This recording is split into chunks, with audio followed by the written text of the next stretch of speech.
Welcome everybody. Welcome to another great session here this morning from Toronto, Canada, weighing in a little over 95 kilos. You got Raja Banks. We're trying to admit, we're trying to admit all the patients in here today this morning. Ooh.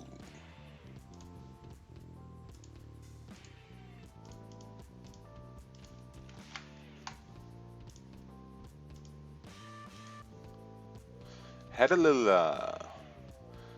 buy position on GBJPY after this little fake out it did, and yeah, I think that was about it. Let's just get the things rocking and rolling over here, and there we go.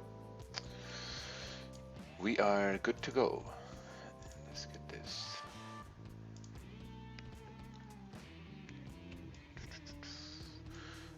Dude, I seen the buy, shake my head, I wish I was up. Oh, yeah, exactly. It was happening right over here. Actually, it was happening right over here. This was like a fake out that was happening. So this is like a 12, 15 pip range in here.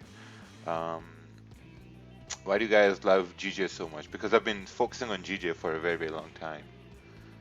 That's why. I mainly trade GBJPY. Do you think GJ is now ranging? Yeah, it's ranging now because you had a support right over here and now it's creating this resistance. So it's in this range. So basically did a fake out plus it was like a support right down there as well. And then we're looking left. This was a support area where it respected in the Asian session. Alright, let's do. Oh, why aren't these things showing over here? Let's do this. Oh, what made us choose this pair? It was basically, I don't know, like sometimes, we had people in our groups and they were trading GPJPY and they were catching some moves. So I was like, okay, you know what, this looks pretty interesting.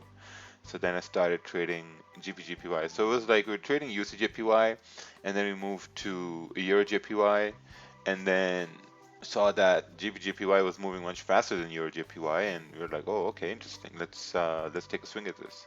So in the start, it was pretty hard because the retracements are going to be deeper, the moves are going to be more volatile.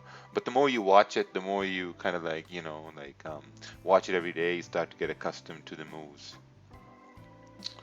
I'm seeing perfect example from webinar yesterday. Oh yes, yes. Man, that webinar yesterday, it was an amazing webinar. It was like groundbreaking, some sort of knowledge that we bestowed on everybody. All right, what's this chart? Okay. When price created minor resistance, is it good to take sell because the price just made a low, or take a sell below? Yeah, so I mean, since there was no confirmation here to take sell, I think it's gonna respect. Like, I mean, if the resistance is respected here, or if it breaks the low of the 30-minute candle, then you're right, correct. It's gonna come down to possibly retest this low. But at the same time, if it creates a support over here, then it might start ranging, and then you have this resistance here and range down there. So that's something that might happen. But you're right. Like, I mean, it did make a low. It did make a low. It's breaking the low of the 30-minute candle now. So now, like, you could say that, okay, if it stays below the low here, then it's going to continue down to 135.840. You're correct. And if you move further down, so this is a strong zone right over here, this one. This is where the market opened yesterday. Right, so if price comes back down to 134.830, it's going to be coming back down to the point where price opened yesterday. And then we have another zone down over here at 134.500. Will you upload yesterday's webinar? Will it be on the YouTube channel? No. It's going to be sent to the people who registered for it, and topic closed.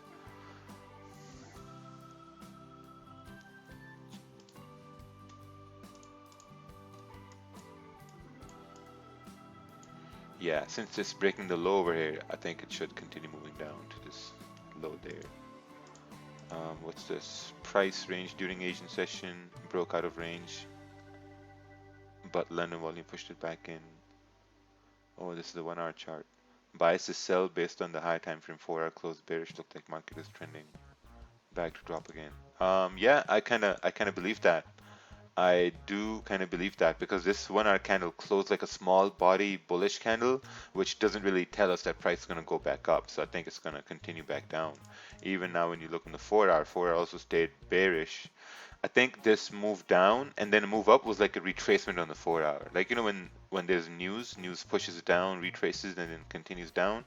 I think that's what's happening. But for that to happen is you need the 30-minute to stay below the low, which is already broken it now, and it's probably going to continue down. And eventually, once you break below 134.840, then I'm going to be actively looking for sells, and then we could come down to 134.520. What's your advice to this next situation? My plan. The price will reverse from 134.825.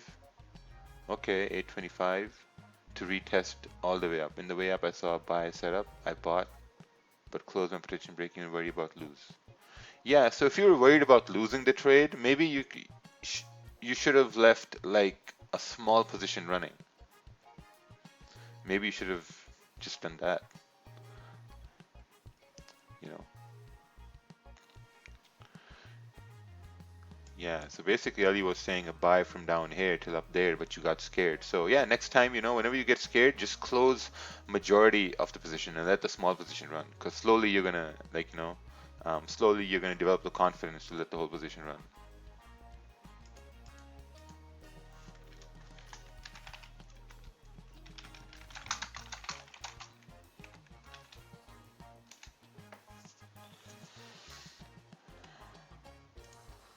All right, let's take a look at gold. Ooh, gold is still bullish. 1809. Daily is bullish. Weekly is very bullish. Daily is bouncing off the support right here.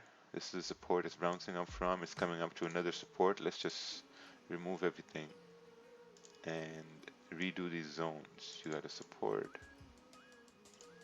You got resistance.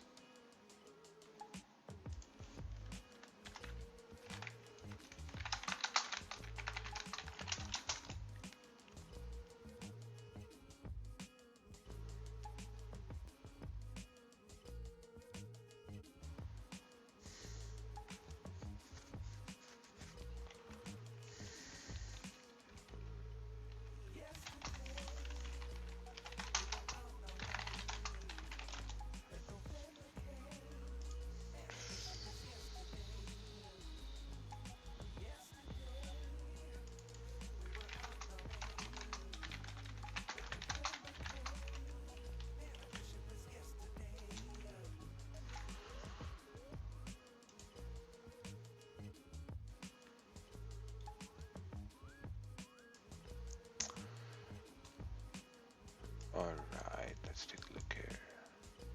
Gold is approaching a resistance and it's trying to break up towards 1812.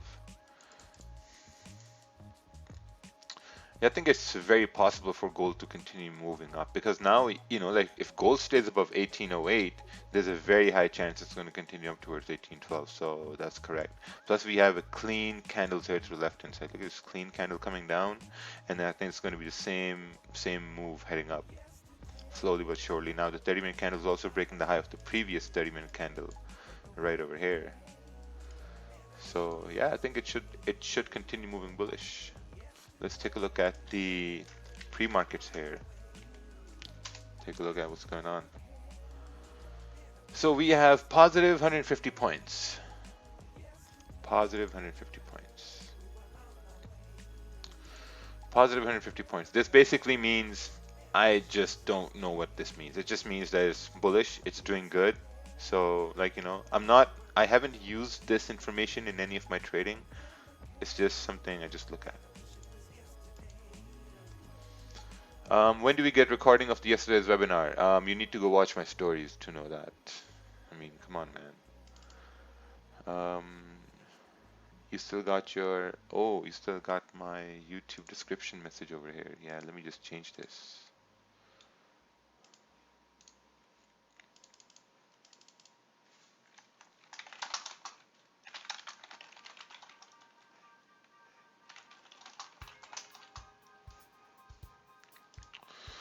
There you go. That 30-minute candle close can be a sell confirmation to anticipate the bearish breakout. Yes, yes, it can be. Because as you look at the 15-minute candle now, 15-minute candle is also very, very bearish. 30-minute candle is also bearish. It hasn't closed yet, but we can just say that, okay, since we're moving into the second half of the 30-minute candle in like, 5-6 minutes, there's a very high probability we're going to continue down towards 134.830. So now you have a resistance formed right up over here.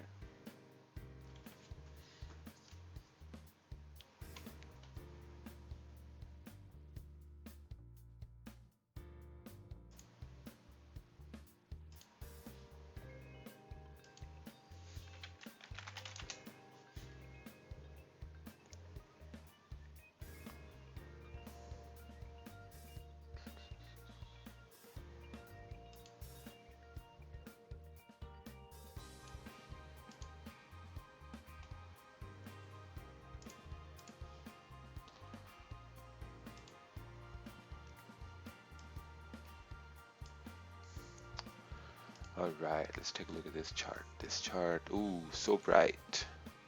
GJ, waiting for a breakout of this range. Yeah, I agree with this. I agree with this. Like sells below, this area here. I can't see the price, but I guess it's 824, so it makes sense.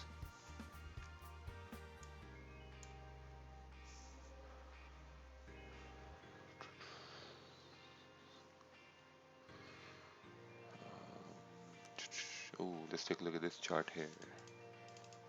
Hey, good morning, good morning. Good morning, everybody coming up over here right now. We're just going through this area over here.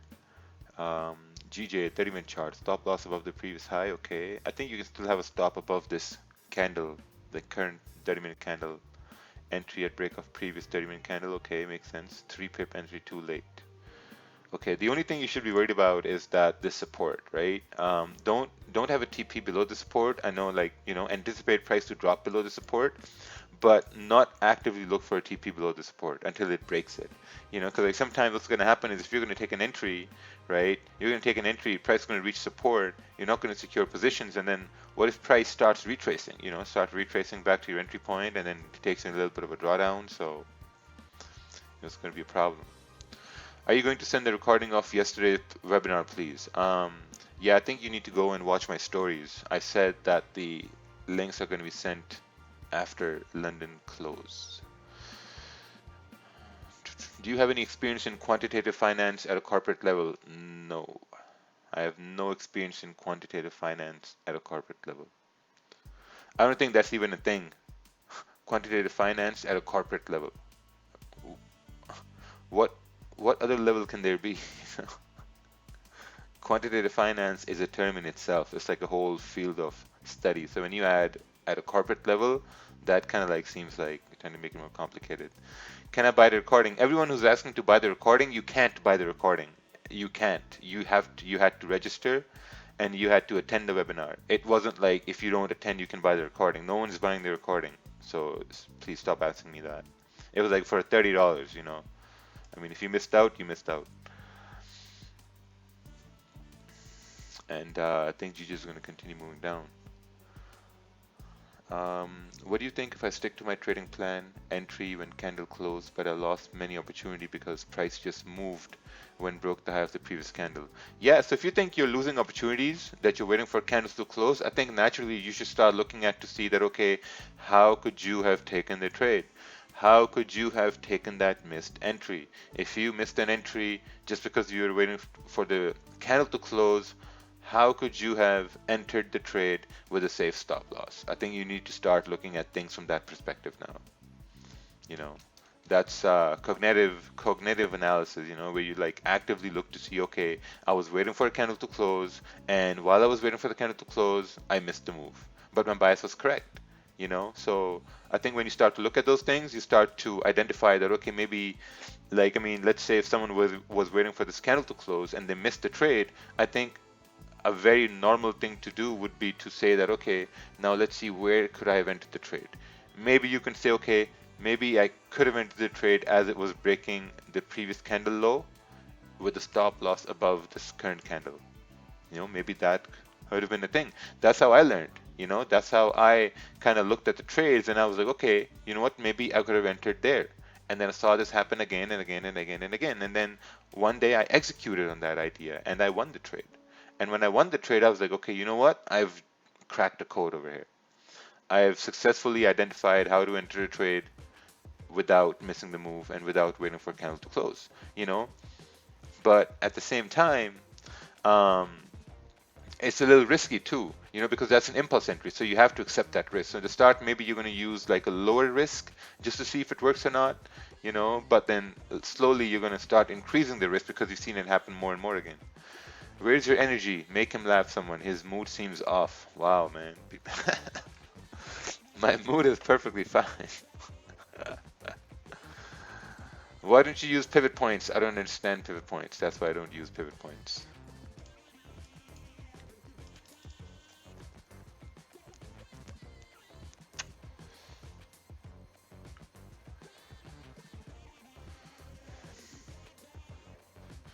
And we are coming down to the support.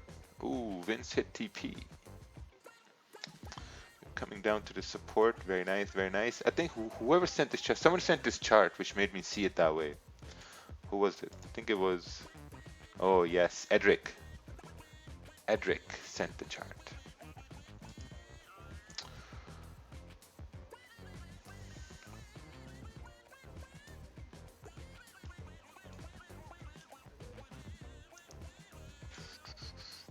Yeah, I had buys around like 134, 950, 960. I closed somewhere over here at the resistance once it came up over here. Because I saw this move down as like a fake out to continue going up. But then as this 30-minute candle broke the low here, then I was like, yeah, it's not going to go back up now because, it's broken the low, so it's a very high chance it's going to continue down. That's my current idea. Regards from Germany. Let's take a look here. Oh, entering an impulse short trade once the low of the previous candle broke. TP1 wick fill, close 80%. Price. Okay, price created a new low. That's pretty good. Pretty good. I think you should be securing profits down over here because, this is a support area. And then seeing if the next one will run down or not. Because this is the start of the new 15-minute candle. Even though the 15-minute candle broke below the previous minor support, it's still in this area of rejection. This is an area of rejection.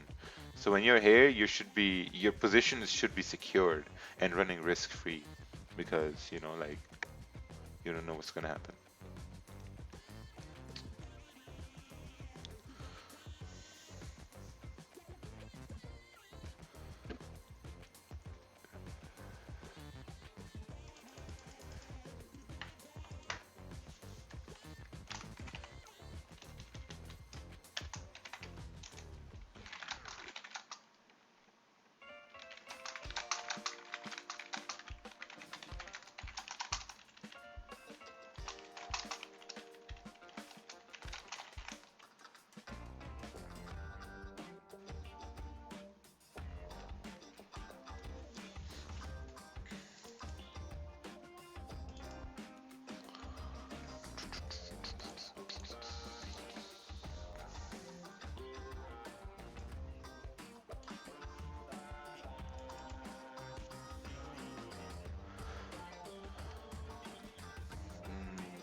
What do you think about EuroCAD as a pair? I think it's a good pair.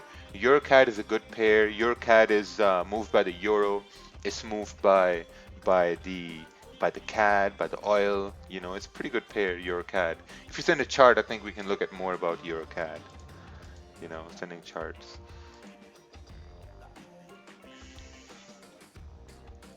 So since this 30-minute candle is now going to come to a close very soon, and once it comes to a close, we're going to see where it closes, and then once it closes, let's say if it closes above 134.850, then GJ is in a range. Then a range has been formed. This is what we learned from the webinar yesterday. This is then the range has been formed right over here because it created a resistance coming down. If it closes above this level, then this has made a support, and then a range has been formed. So now it's going to be ranging. Where can we upload a chart? I think you need to read the description. Um, wouldn't it be better to enter the break of the candle at 800 as opposed to 824? Yeah, yeah, you can do that. You can do that too. Break off maybe this new low it has made, or maybe break off, this wick right over here. But essentially, you want to see a candle closing like a solid bearish candle, right? Like you need a solid bearish candle close, which closes below these two candles, this candle over here, this candle over here, and then that's going to give you some confidence that, okay, now we should continue moving down. But since it's retracing the way it is, and now it's just in a range, and this is a no trade range basically. So there's no trade over here. There's a trade below the support, and there's a trade above this resistance it created. When do you open access to Slack? I think so. Basically, every year we do two intakes. The first one we did in May. The second one, then the last one is going to be in probably October or November. Yeah, it's going to be the last intake. Are you going to send a recording today, like you said yesterday? Yes. And come on. And people, Gulag. That's why Gulag is a Gulag. Gulag are like 2-year-olds, man. That's the same questions over and over again. What's this? Long stop loss, bottom of 30-minute candle. Oh, what's this?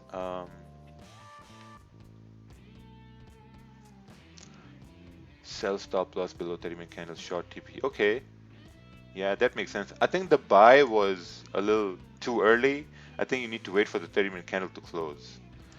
Because the 30-minute candle was still open and the 15-minute candle hadn't broken this minor resistance there. So I think the buy was a little overzealous.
Um, what's this? The 30-minute closing like this would be possible to consider a sell on GJ. I think the better indication to enter a sell, like if you're getting really antsy about the sell, I think a really good sell could be once the next candle breaks this low over here. Once you break this low, then there's a high chance we're going to continue down. But if it's closing above, this here, this is not a sell. It's respecting support. That's what it's doing. What's this? GU execution after close and break of the 15-minute bearish low. Oh, nice. Very nice. That was kind of like the move on GJ here too, but on the 15-minute. Biggest thing I need to work on is to close when in profits. Yes, that's why I always say, man, secure. Always secure positions. If you're not securing, you're not profiting. So now GJ is just in a range. So yeah, we're in a range now. Which YouTube editing app or software you use? I don't use any software.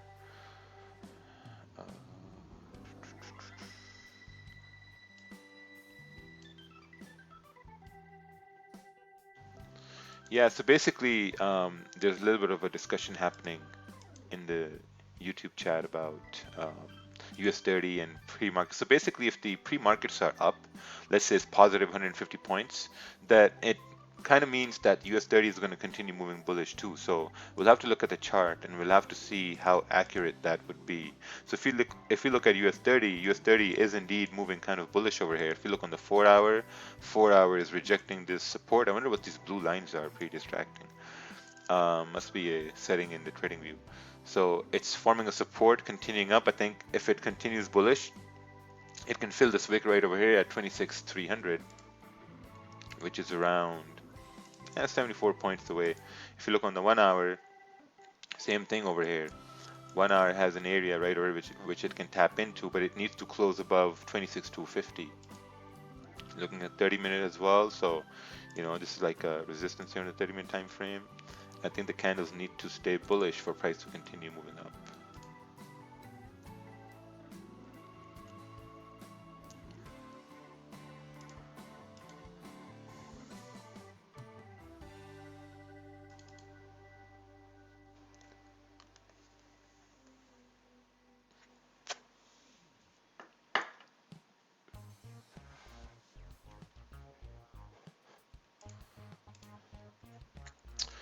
Which trading rules do you follow? I follow waiting for the candle to close rule.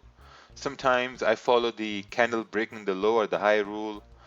And then most times I follow the securing the 10 to 15 pip profit rule. Yeah, I think these three rules can really keep you in profit. Oh, also I follow the um, two losses call it a day rule too, and no over trading and no over risking rule. Very important rules. So if you look at the 15-minute now, 15-minute is now closing like a weak bullish candle. If it closes a weak bullish candle and the next one breaks the low, I think we're continuing moving bearish. 134,500 should be the target now once it continues down. So this is a 33 pip range in here, right? 33 pip range. So you got to identify, okay, if this is a 33 pip range, you can get like maybe 15, 20 pips out of it. It's going to be pretty good. But it needs to come down over here because if it stays above this area, then it's just ranging. Can you see UK 100? Yes, send a chart, please. Send a chart.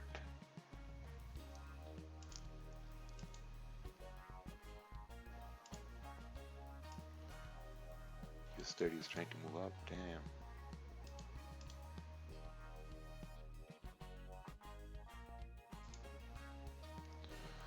Do stocks move the same as currencies? I have no idea. I'm sending this chart for the first time. Can you please check? Let's take a look here. What's this? Resistance formed, broke zone, did a retest, entered on this candle when it broke the low of the previous candle and took my profits. Okay. Looks good, looks good.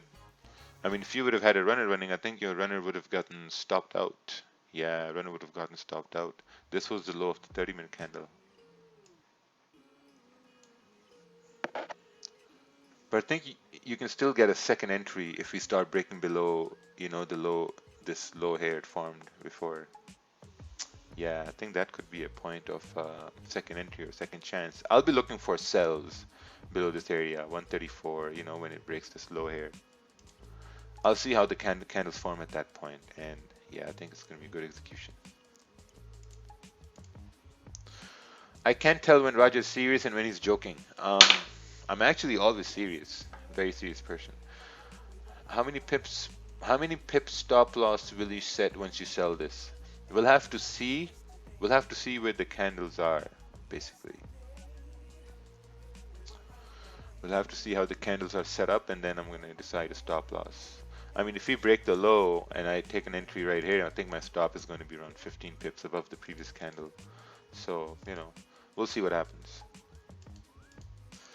Buys above the break of resistance, candle close above as confirmation range. I think, man, your zones, quiche, your zones are solid, pretty good zones. I think one thing you need to add is probably this area right over here, because this area is consolidation, and this consolidation has a resistance, and it also has a support, So if price comes up over here, it might bounce around, So I think, yeah, rest I think looks good.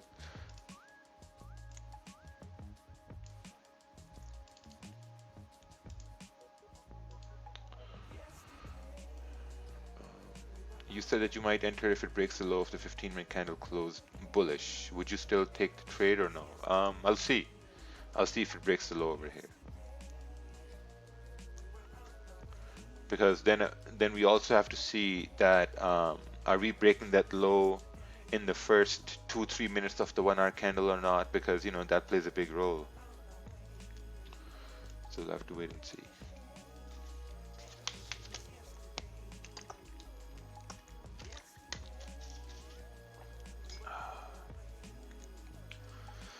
Water is life. Life without water.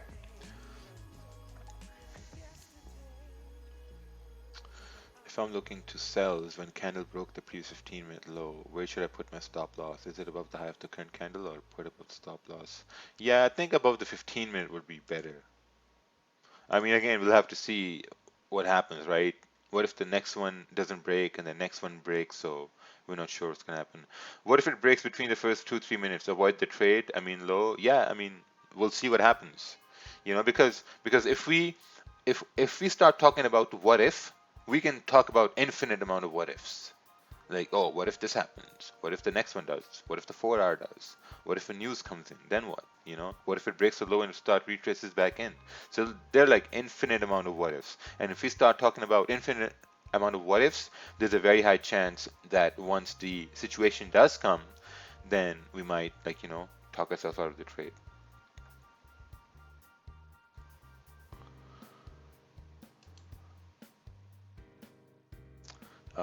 I've earned 7% for the first time today thanks to your strategy. Oh, oh, nice. We had a strategy.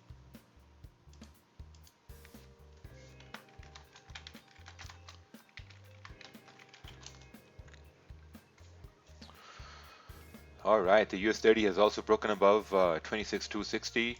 I think it should continue bullish based on technicals.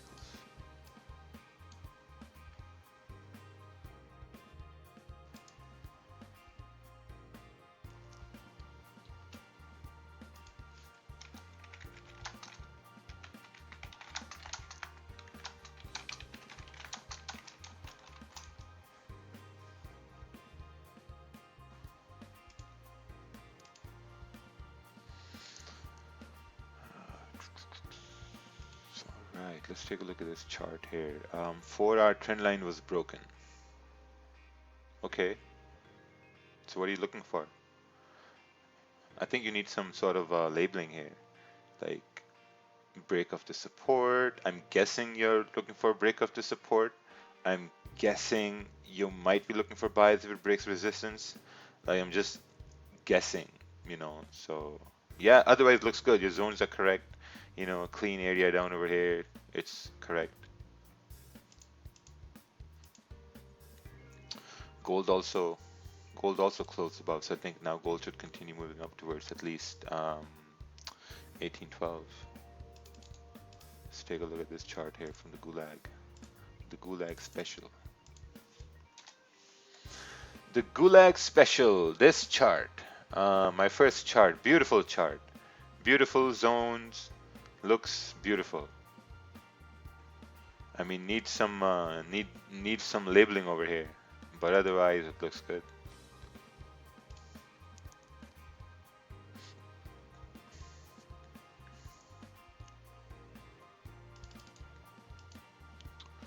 All right, let's take a look at this chart here. This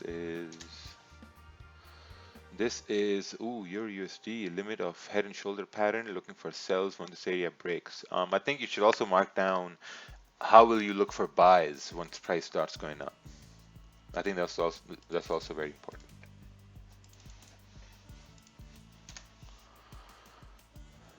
Ooh, what's this? Buys above 1 hour resistance 135, 178. Sells at resistance, no retest low, sells below here. I think if you're looking for sells below this area, you should look for buys above this area. I think this resistance you have drawn, it's okay, but better is going to be, all right, let's take a look at the 1 hour here. No, actually 30 minutes. Let's look at 30 minutes. So sometimes you might have your zones drawn right over here, right? based on this area here to the left. You have resistance, resistance, support. You're like, okay, support. But now this is the fresh support right here, 135,050. So what I'm going to do is I'm going to bring this down towards this area right here because this is the fresh resistance now. You know, this doesn't matter. This is the fresh resistance. If price breaks above this area, then there's a very high chance we're going to continue moving up. Oh, what's this? Yeah, if we break above this area right here, then there's a very high chance we're going to continue moving up. But if we break below the lows here, then we're continuing to move down. So you have to look at the fresh zone. So this is the fresh zones right here. Let's take a look at the 15-minute. Yeah, it hasn't broken the low yet. If the 15-minute time frame is a weak one, why do you plan stop losses on the 15-minute most of the times? Wouldn't it be risky? Yeah, it's going to be risky, but at the same time, you're like playing based off all time frames, right? You're playing based off of all the time frames. You're like taking a lot of things into consideration, you know, because like, you know, if the 4-hour candle is about to close in 2 hours, and then, you know, if the 1-hour candle starts breaking the wick of the previous 1 hour, that would also mean the 15-minute has broken a minor structure over here. So when market breaks a structure, it will mostly follow that structure towards the move where it wants to go, which was going to be down in this case, right? If you look on the 30-minute, 30-minute would have also broken the low on the 30-minute. So like, you know, so you're basically looking at all time frames and gathering the same confluences you need on all of them to then take a trade. So you're basically looking at all time frames. What happened to the background music? Yeah, you escaped the gulag. When you come to Slack, there's no background music. Are you long GJ right now? No. Why would I be long GJ? Am I dumb? Look, man, the 4-hour candle is bearish, 1 hour is bearish, 30-minute is bearish, 15-minute is whatever. So there's no buys. Candles are bearish, man. There's no buys. I mean, you would get buys if we break above 135,050. Then it's going to be buys. But right now it's not. Check out the NAS 100. It's breaking its all-time highs. Let it break the all-time highs. I don't know how Raja deals with the gulag. I would have shut the chat off already. Oh yeah, that's okay. It's pretty interesting, you know. Sometimes, I mean, because every day there are like new people joining in every day, you know, and I guess it's good content as well to repeat the questions. But to be honest, it's fun. You know, I think it's a lot of fun.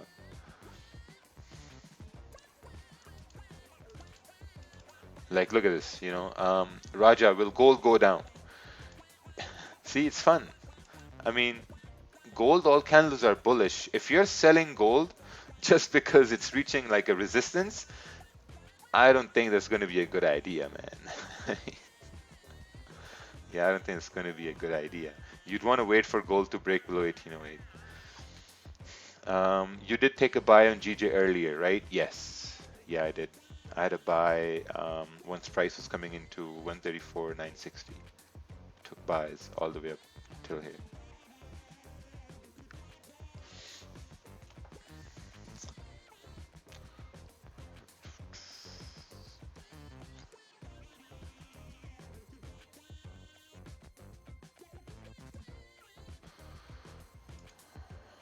May I know why you guys call people on YouTube as the gulag? Yeah, gulag is a term in Call of Duty. Ooh, US30 is moving up. Wow. Good thing I don't trade US30 anymore. Raja is a marketer. He fakes the trade. Oh, nice. Thank you, thank you. See, it's the gulag. What's this? Ooh, chart. Let's take a look at this chart. This is waiting for 15-minute candle to break the low for sells. Yeah, makes sense. Makes sense. You're waiting for it to break the low over here. But when the high of the 30-minute candle breaks, so for buys, I'm just looking for buys above 135,050. That's it.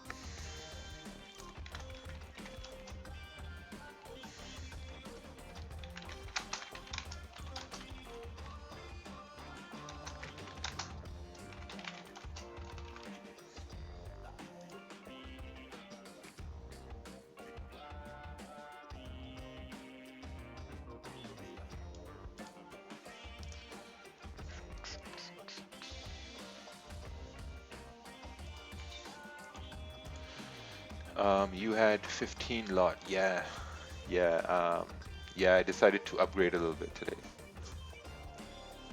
I was feeling very confident after the webinar yesterday, so I was like, all right, let's try this. How do I access last night's recording? It has been sent to my email. I think you need to look at the screen. All right, let's take a look at this chart here. You didn't have mangoes? No, no mangoes today. Been eating a lot of mangoes, getting fat. USD CAD, 15 minute. Oh, fake out. You're looking at this move as a fake out, coming down to support and expecting it to continue moving down. Makes sense. I think when price comes to support, you should put your stops at break even as well. You know, that's what it's going to be. It's going to be very good. You should put your stops at break even as well. So remember when we were looking at the pre-markets, and the pre-markets are now up 200 points. You know, it was up at like 150. It's up now 200 points. We looked at US 30. US 30 was breaking above 26 to 60, and we're like, okay, you know, it's up. It's very likely it's gonna continue moving up, and look, it's continuing to move up. What a nice cheat code, right? But these numbers have to be like, you know, above 150, like positive 150 or like, you know, below negative 150. Your screen is not clear most of the time. I think if you know how to use YouTube, you can maybe work around that. Rajango's name for your mangoes company. That's hilarious. Now I see the price is ranging, looking for buys when price broke above the minor resistance, looking for sells below minor support. Yes, that's absolutely correct. Absolutely correct. Okay. All right. Let's take a look at this here. Let's have a weekly outlook. We got Bailey speaking later on. I don't have to worry about Bailey. The good thing is I don't have to worry about this guy speaking because I won't be looking at the charts. So that's perfectly fine. No problems over there, no issues. We got Euro holiday. We got the yen interest rates tomorrow. I think they're going to be on Wednesday. Yes. Yeah, we're going to see on my FX book tonight what time is that's going to be, so we're going to take a look at that. We got CPI on pound on Wednesday. Oh, Wednesday's a pretty good volatile day. Yeah, Wednesday's a very good volatile day. We got CPI on pound. We got some CAD news. We got CAD rates. They're keeping the rates the same. Makes sense. Makes sense. Then Thursday we have Euro rates. Oh wow, this is a very nice week, man. This could be a very nice week. So much volatility, so much volume. Skra! Like Ken FX would say, skra! Yeah. How do you know this is the mean of Gulag? Oh.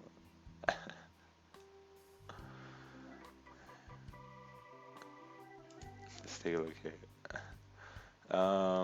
Euro JPY, clean traffic, retracement candle. If a candle closed above resistance, would anticipate in your session to put. Yeah, I think this is true.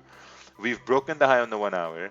Now we're trying to push up. So I think you can bring your stop below this 30-minute candle and anticipate price moving bullish. I think this is pretty good. I like this. Let's take a look here. Euro JPY. Oh, this is not Euro JPY. This is Euro JPY. Okay, so this is what's going on over here. Basically, we broke above this resistance at 121, 170. We made another kind of like a support right at this level, 121, 300 almost. We made a support. There's clean candles here to the left. If we stay above, I think we can continue up towards 121, 500, which is almost like 15 pips away, right? But now, if you want this to happen, let's take a look at the 15-minute chart now. Looking at the 15-minute chart, this 15-minute candle needs to stay open bullish above this area. If it stays open above this area bullish, then I think the next 15-minute candle has a very high chance to continue moving bullish, which in turn will move the 30-minute candle bullish. You know, but now all your risk, you're managing risk if the price comes below 121, 280. You're also managing risk if, so the 280 is, okay, right over here, okay, makes sense. You're also managing risk if the 15-minute, if the next 15-minute candle starts closing bearish, then you're also managing risk at that point too. You know, also if price comes back to your entry point, let's say your entry was, let's find your chart over here. Yeah, so let's say if it comes and closes at your entry, I think it's going to be a good idea to maybe, like, you know, take out some risk, take off like 10%, 25%, 50%, something like that, because you'd want the overall next 15-minute candle to continue moving bullish. Ooh, and US 30 has reached the target, mate. Look at that. We filled the 4-hour wick as well on US 30. Wow, what a move on US 30. And if we look at pre-markets, I think together we all have cracked the code here on US 30. And if you look at the, this is now, look, it's even more up now, 200 points. You know, wow, so nice. US 30 about to break. No, it's if it breaks, it breaks. You know, we can't say it's about to break when it hasn't broken. It's just reached like a strong resistance there. Like if you look on the 4-hour wick fill is a smaller time frame resistance right over here. I mean, if it breaks, then the daily level is going to be next right up over here, like 26,400, which is going to be another 70 points away. It's 70? Yeah, 68 points away. His birthday is in 2 days. I doubt he's 14. It's going to be a good week for me. Birthday 15th and going on vacation. Oh.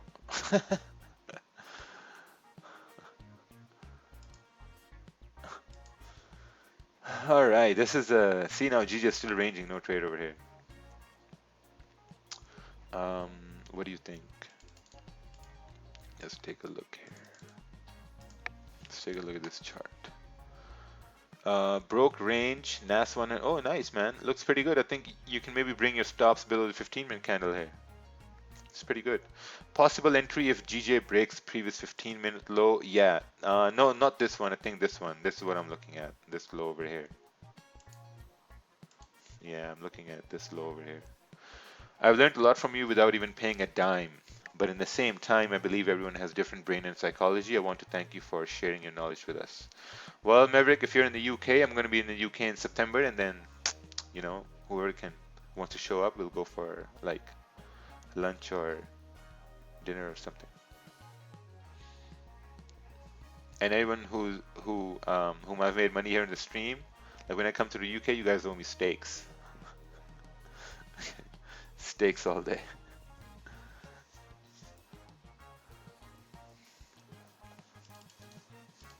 Let's take a look here.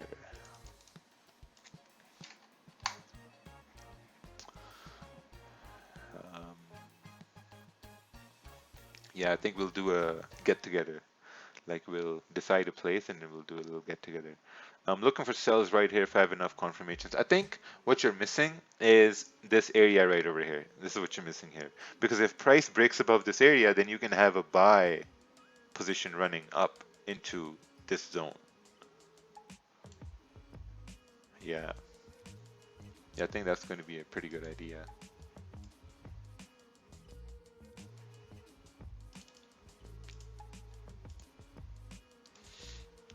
See, this is the new 15-minute start of the EJ. It should continue moving bullish. GJ is also starting. I'll be right back.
Okay, let's take a look at this.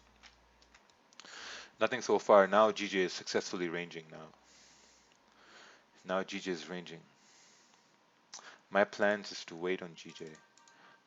I already took one trade in the morning, so I might not be actively looking for a trade if it doesn't happen till like 8 a.m. So what's this? Exact same doji and light saber candles, man. I think you watch too much Star Trek. At the exact same time from 8 July, am I right in assuming the next candle will replicate? Bought at the pullback of this current candle. Okay. I mean, if you think it's going to go up, I mean, sure. I I think you need some sort of a bullish confirmation. I mean, if you're looking at this area here to the left, and I mean, if it works out, perfect. But I'd want to wait for price to break above 135.050.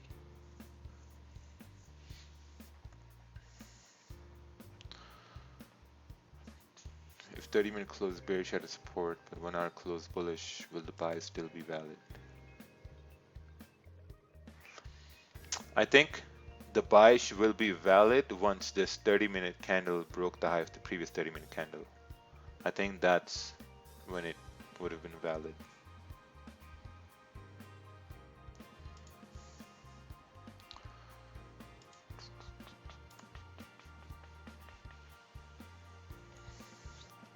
Oh, Star Wars. I think Star Wars and Star Trek were the same thing, no? Star Wars and Star Trek. They almost... I always felt like they were all the same thing, Star Trek and Star Wars. I mean, they all had like a spaceship. They all had like people with weird looking faces, and I mean, someone was trying to destroy space or whatever. And yeah, I don't know, man. I just don't know. All the nerd army is getting offended right now. He said, "What? Yo, send him to the gulag, man." This guy don't know about Star Trek and Star Wars.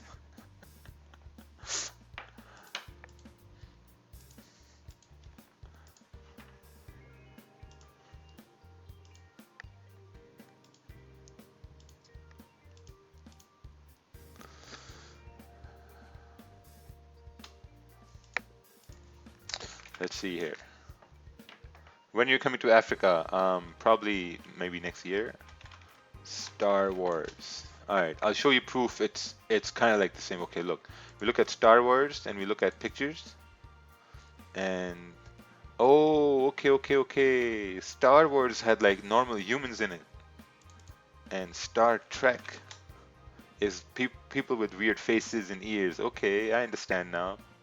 No, bro, both of them is the same alien business. Yes, the business is the same. No, but the thing is, the dudes that like Star Trek, they're the ones that couldn't get a girlfriend. And the Star Wars stuff, you know what I mean? This guy's a Star Trek fan. Star Wars, bro, Star Wars. Oh, Star Wars. What's this? Can you break down the GJ move in London? Okay, let's take a look here.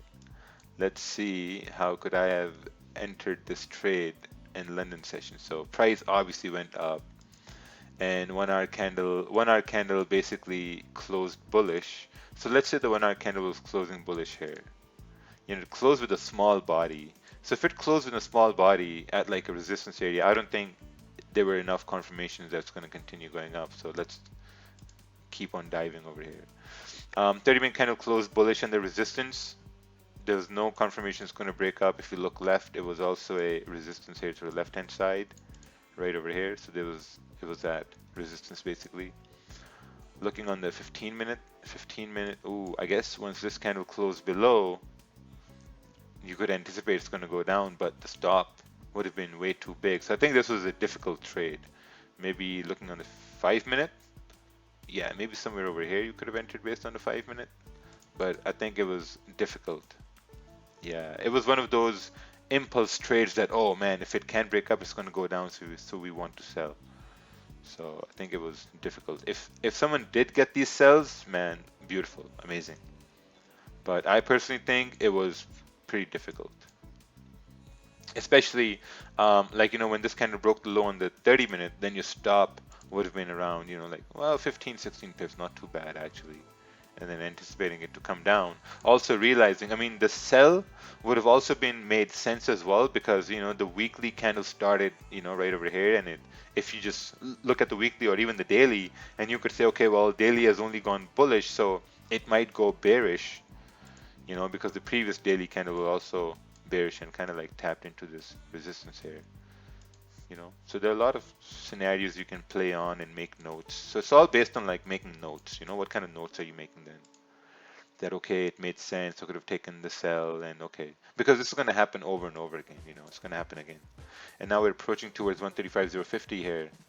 Kind of looking to see if we break above here or not. I see sells in GJ exactly you said in webinar. Look. Oh, let's take a look here. Someone is looking at sells on GJ. Damn. Damn, man. Okay, pending order below here. Yeah, I think at the same time you should have like you should also look for buys too. If you're looking for sells, you should also look for buys.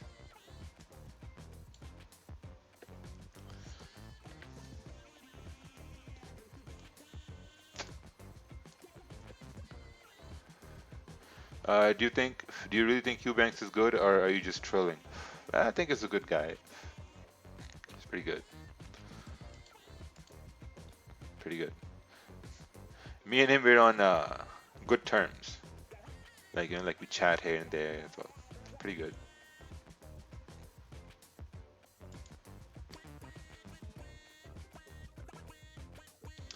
Uh, 133.50 resistance going to 133. Yeah, we'll have to wait. It's in ranging right now, man. It's ranging. 15 minutes on your JPY, it's about to close bearish. If it closes bearish, then I guess you'll have to reduce some risk if someone's in these buys on your JPY. And then expect the next 30-minute candle to retrace and go up. Are you taking any more trades today? Yeah, so I'm gonna wait. I'm gonna wait until we break above 135.050 or if we break below 134.840.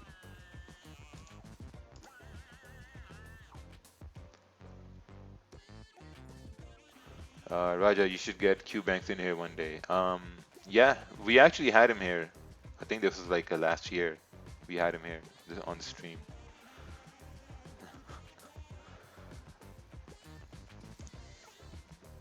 If price breaks the resistance, would you place a buy stop on the max of the 15-minute candle? We'll have to wait to see what happens.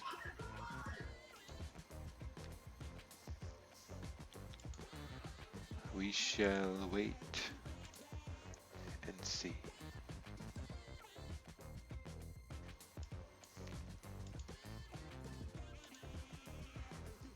How come not the break of the high of the 15-minute candle? Because we're still in the range, man. We're still under this resistance. So until price is not breaking this resistance, I'm not gonna look for a trade. Because that's gonna be a good idea. Will you ever stop streaming? I'm not sure. That's a very subjective question. I mean, a number of things can happen, right? A number of things can happen. I may go broke and have to survive on the stream. That can happen. Yeah, like maybe if Instagram shuts down tomorrow, I think we're going to continue streaming. I think that's going to be good. No, I meant the candle at 135.070. Oh yeah, that same thing. Like either a candle breaks and closes above this area or breaks the high. I mean, yeah, I'll look for buys.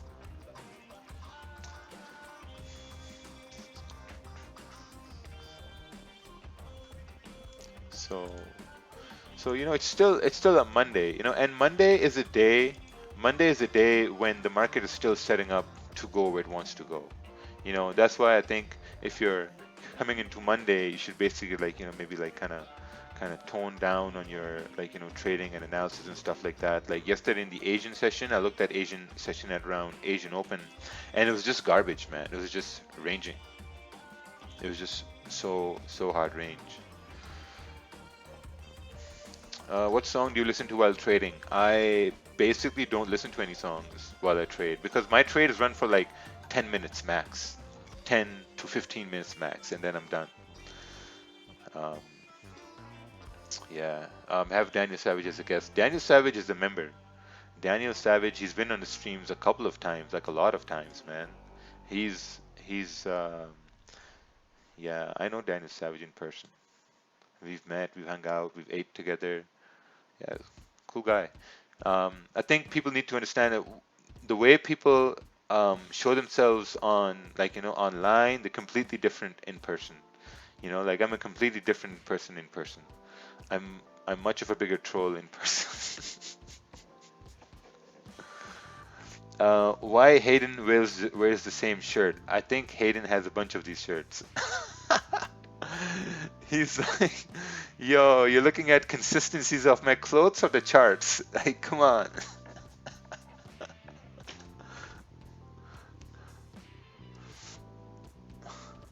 Are you still contacting with Nemo Profit? No, Nemo Profit blocked me, man.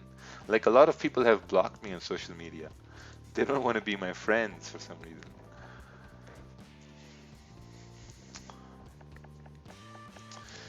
Do you draw your zones from the H4 and scale down to 1 hour? Yes, exactly. That's what I do. I start my zones from the 4 hour. Like if I look at the 4 hour here, it doesn't really make sense, right? I mean, you have a little zone over there and you got support over here. So, oh no, this is the 4 hour.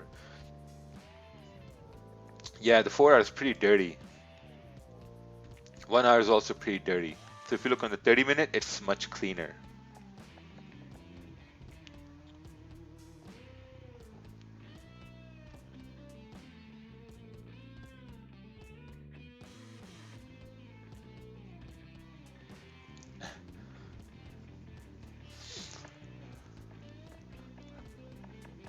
What is Stefanos doing? I'm not sure.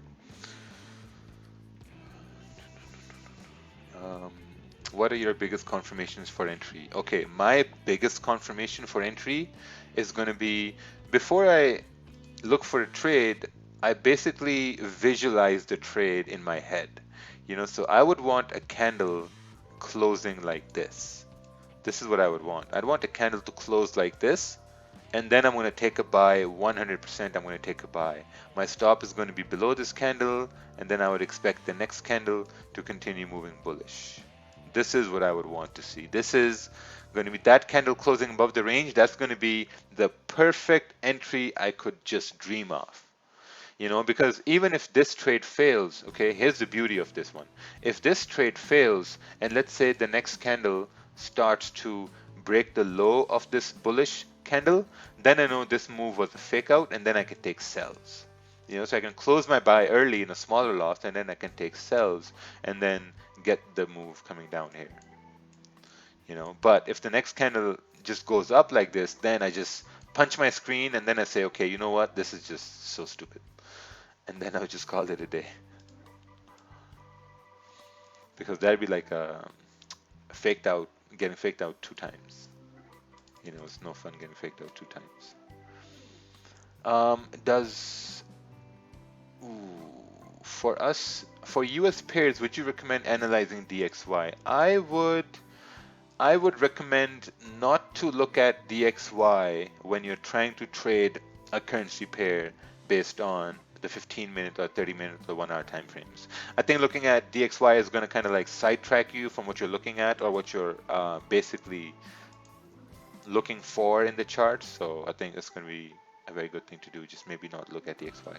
The ultimate safe trade would be to wait for the 4 hour to close doji and the next candle to break the high of the 4 hour candle and entering then.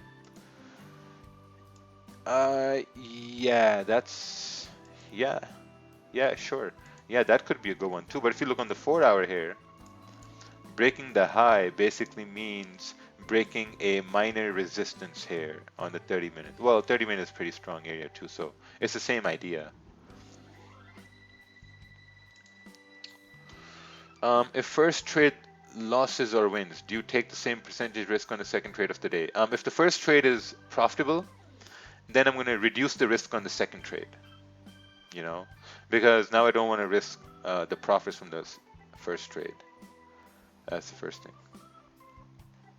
Why is the video blurred? Because your YouTube settings are set to very low. Thoughts on client sentiment? No idea what that is. Do you think we should pay attention to the H1 max in case we take a buy? Yeah, I think the 4 hour you can visualize where you want it to go. I mean, do you want the 4 hour to kind of like continue down towards 134 500? Do you want it to come up towards 135 400? And then you start to look on the 1 hour that, okay, what would you want to see for those things to happen? You know, when we go to 30 minute, okay, so for the 4 hour to continue down towards 134 500, you'd want price to break below 134, you know, 830 820 or maybe 800. You know, some people want a break below 800 or a break above, and then you just wait.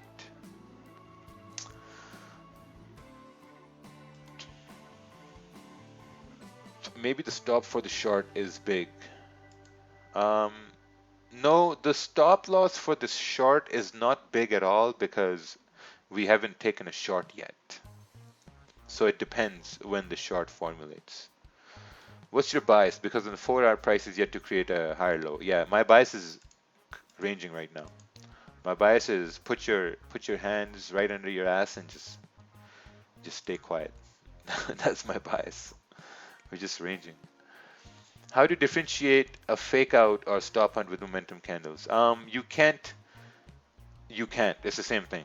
I think a fake out is a fake out. You can't expect it. A stop hunt doesn't exist. So there you go. Is there a place where you can trade mangoes like binary options? No, no, not really. But in the local Pakistani market, you can trade mangoes. Local Pakistani market. Yeah, there's a lot of markup on mangoes, man. Like people think mangoes are a joke, bro. Trust me. Like a big six six mango box costs $41, right? $41. Six mango box, and that box of mangoes leaves the country for about like $15. So just imagine $15. It's like more than 200% profit.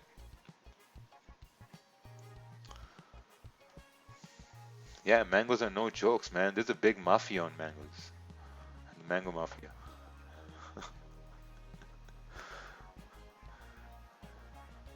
Do you use market execution with stop loss and TPs? Uses Yes. So I use mostly market execution. So just waiting around over here now. See the 15 minute now is coming down. Some people took buys in the range. This is what's gonna happen, man. If you take trades in the range, man, it's gonna be super bad. So now you see we're coming down here. Just gotta wait for it to break this low, and then we go down. Bada boom, bada bang. I'm still looking for those chauncas around here. Yeah, you'll find them. Oh, close the trade for EJ. Yeah, it looks like it's coming back down. 15 minute also closed bearish.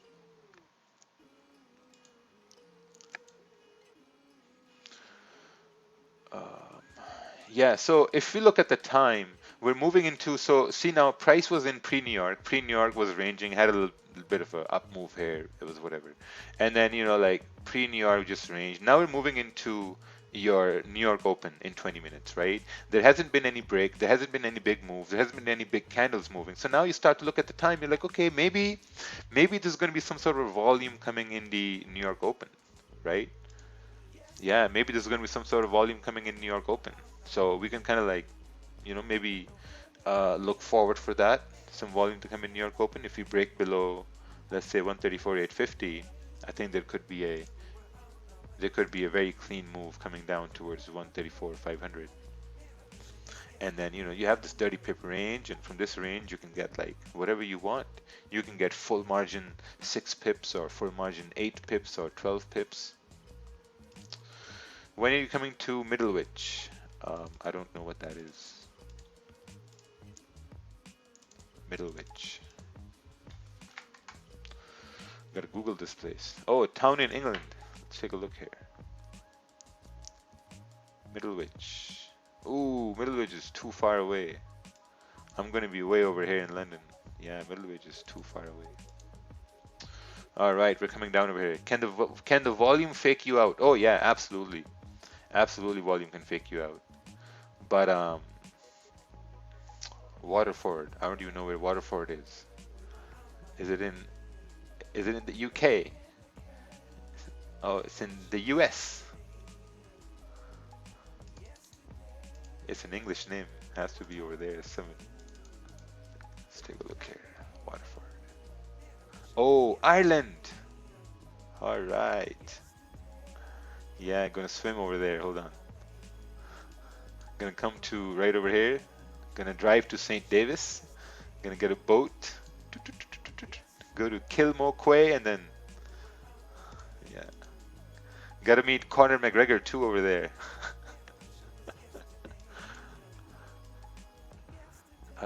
What can you say about FTMO? I've said a lot about FTMO. Yeah, just waiting here now. Ooh, made $50 on a 15 lot yesterday at market open. Nice, man, beautiful. Beautiful.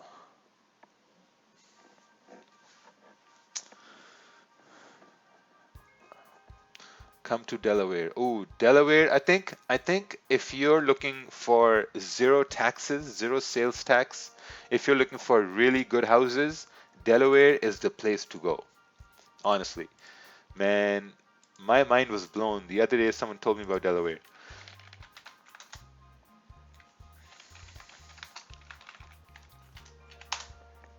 Take a look at this. Um, yeah, let's take a look at. Oh, this is Ontario, Delaware, USA. Okay, we're still waiting for the candle to close. We still got some time. Yeah, look at these homes. So cheap, and so big. Look at this one. It's like 279,000. Look at that. Wow, crazy. 279,000. Delaware. But thing is, like, no one lives in Delaware either. Like, look, this is like 400,000. This is 3,200 square feet. Wow, so big. Look at It's that. huge. That's like worth millions in Ontario. Brand new. A master bedroom has a guest sitting area in it. Yes, it's pretty nice. Delaware. I live in Delaware. We can hang out. Yeah, I'm basically looking into it.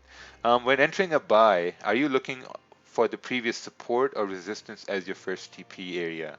Vice versa on a sell, which is high probability to have a trade. I have some issues, even though it looks secure 10. Yeah, so basically, um, I think a better thing would be if you sent the chart what you're looking at, and I'd be looking to take TP somewhere around, like 10, 15 pips and letting it run to maybe run all the way down towards 134, 500. Same thing over here. I'd be looking for price to continue up towards, at least 135, 250, which is where price had some issues right over here. And that's what I'm going to be looking for. Because if this area was of importance, then these candles coming down, they would have reacted to this consolidation here. But since they didn't react to the consolidation, once price starts breaking up, candles will look left and they'll say, well, why should we stop when these candles didn't stop, right? Like, why? Why should I do that if he didn't do that? So I think that's going to work out. So how big is this range? This is like a 20 pip range. Yeah, it could still work out.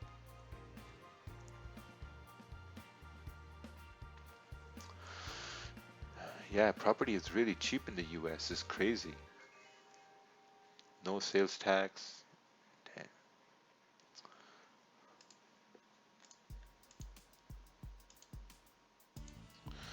Man, if you wanna live like a real trader lifestyle, a real trader marketer lifestyle, man, move to Delaware.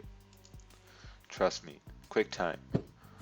Move to Delaware and you can just flex on everybody. Yeah, and like look at this house. Look at this house. 598,000. Oh, this is 1,700 square feet. This is the most expensive home in Delaware, I guess. Pretty small too. Looks big. Yeah, 1,700. Do not listen to this guy. um, Still waiting. There's a lot of waiting around over here. Let me show you guys Toronto real estate. You guys will laugh. Mississauga. Yeah, I'll show you Mississauga, the city where I live. Let's see here. 0.2 homes. Yeah, look at this, man. This condo. 539,000. Can you imagine moving from Mississauga to Delaware? In Delaware, you live like a king. Mississauga, look at this. This is what you get. You get a stove. Right in front of the stove, you get the living room. This is really small. Look at that. This is the entry. This is the stove, and then you got the living room. And that's it. This is the whole apartment for 530,000. Can you imagine? Damn. And then you move to Delaware. Man, you can run laps in the master bedroom. The one master bedroom is as big as this whole living room here. Nuts, man. Look at this. $2,000 per month mortgage. Oh, she's Yeah, can you? 700 square feet. God damn, that's living in a hotel. 700 square feet, man. 539,000. Damn, That's that's crazy, man. and you got to put 20% down. You got to put $100,000 down to get this To place. secure the, yeah. Yeah. Wow. Bro, that's why all the marketers here in Mississauga, they get like nice cars to make up for the small apartments they have. It's pretty hilarious. Crazy, man.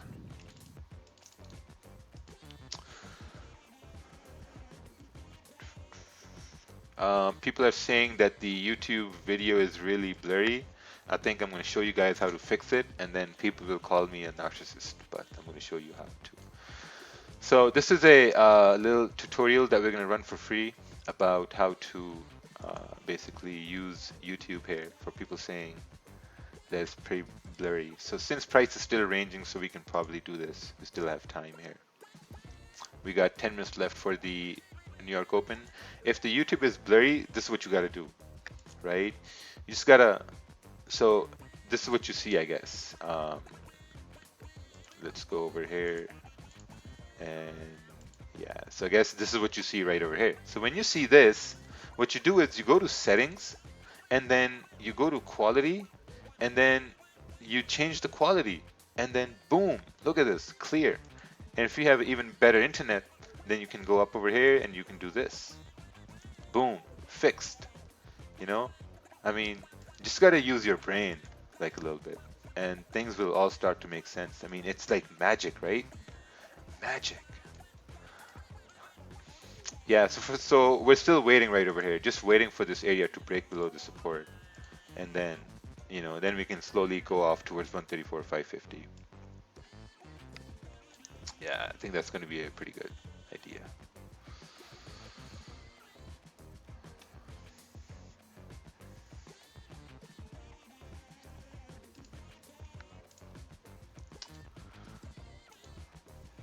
Yeah, no problem, guys. Just glad to help. Glad to help. Man, you guys think property is expensive? You guys like maybe look for buying cars in Singapore. Car price in Singapore. This is expensive. You want to buy cars in Singapore? Man, check out these prices here. Yeah, I guess looking at prices is pretty hard here in Singapore. Let's try this link over here. New car price list.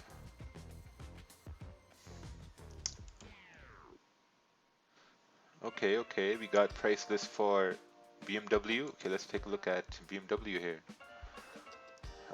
Yeah, let's take a look at this. So, holy, look at this. 3 Series is $200,000. Can you imagine? Wow, man, look at this. 3 Series is $200,000. 5 Series is $250,000. This is like USD prices. Like it's not, yeah. That's American dollars? That's well. There's not much of a difference between Singaporean and American dollars. So it's almost the same. Yeah, it's like, god damn, man, crazy.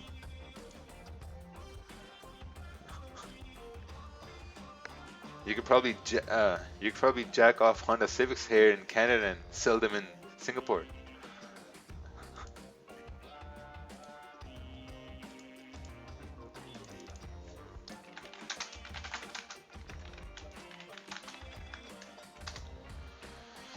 Yeah, let's take a look at this. Oh wow, look at this Honda Civic, $88,000, $91,000, and that's also the 2018 model, not even a new one. $91,000, man.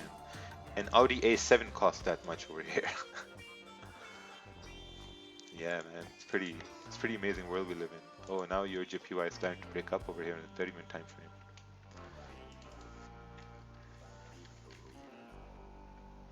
Yeah, I guess the car is expensive because the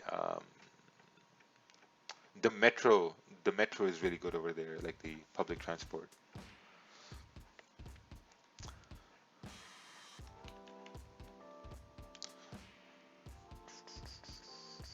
To buy a car in Singapore, you need to buy a certificate. Oh, what? Depending on the car, that itself starts off, I think it's 60,000. Oh, wow, you need a certificate. Yeah, I guess the place is really small, so that's why they don't really encourage people having cars, because I think the public system is really good.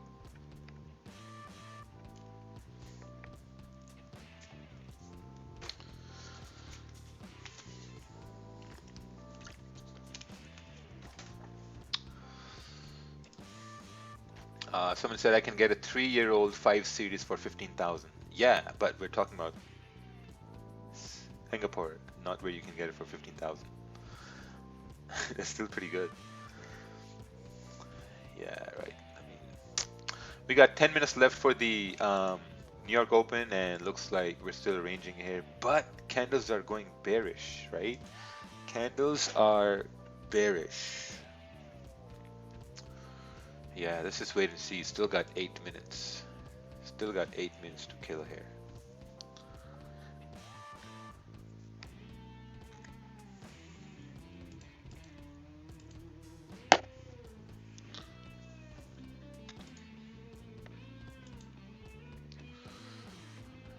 EJ sell. EJ is looking so good. I don't know if EJ is a sell, man. It's just trying to break up over here. EJ 30-minute candle didn't break the low of the 30-minute candle, so it's still good. Hey, can you look over this chart, please? Took 20 pips. Let's take a look here. Let's take a look at this chart. Candle broke the minor support. Sell. Okay, makes sense. I think now when we're looking back, I think it would have been a good sell once it was breaking the lows, right? Once the candles were breaking the lows of the previous candles. I think that would have been pretty good. For another sell, I need to break the break of this low. Yeah, that's what I'm looking for too. Break of this low here. Break of this low, and then we can continue down.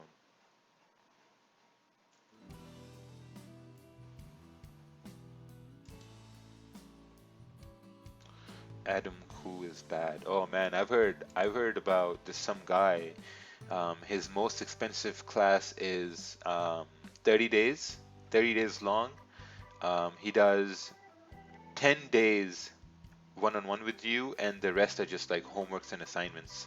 And that package is $50,000. That's a $50,000 package. And I was like, yeah, it makes sense. Makes sense. 50,000 is pretty good. Yeah, can you imagine?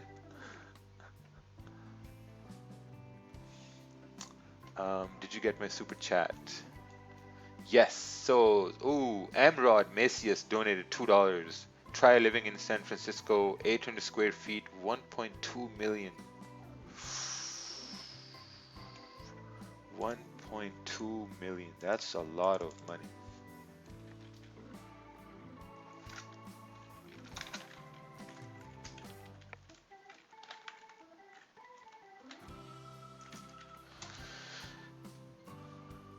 condos for sale. Let's take a look here. Wow, 1.2 million. Oh, these are 400 square feet. What? Damn, that's expensive. 1200 square feet, 1.2 million. Wow, this is some really expensive. 1 million for that house over there. That's nasty. Look at that. Yeah, that's a lot.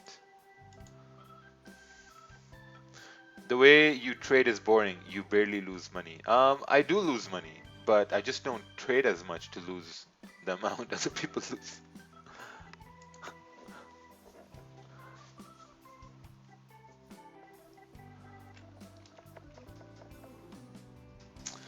Will you advise someone to take FTMO challenge with $400 trade with this money? I think if you have $400 to put into FTMO, I think what you should do is you should put that money in an account. Maybe put like $200 in an account and then trade that for the next, maybe 2 months, 3 months.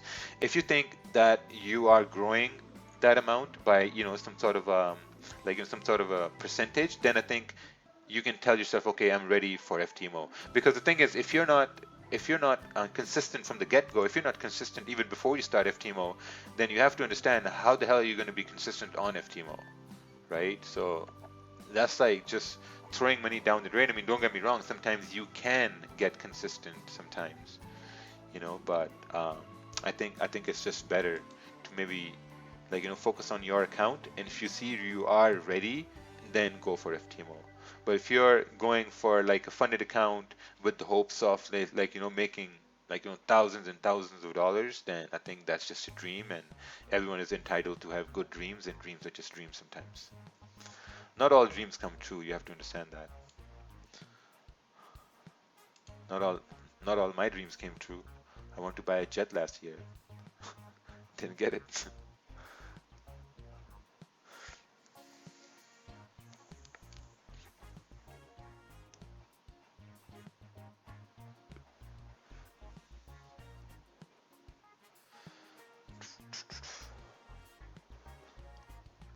GJ catfishing us right now. Yes, that's true.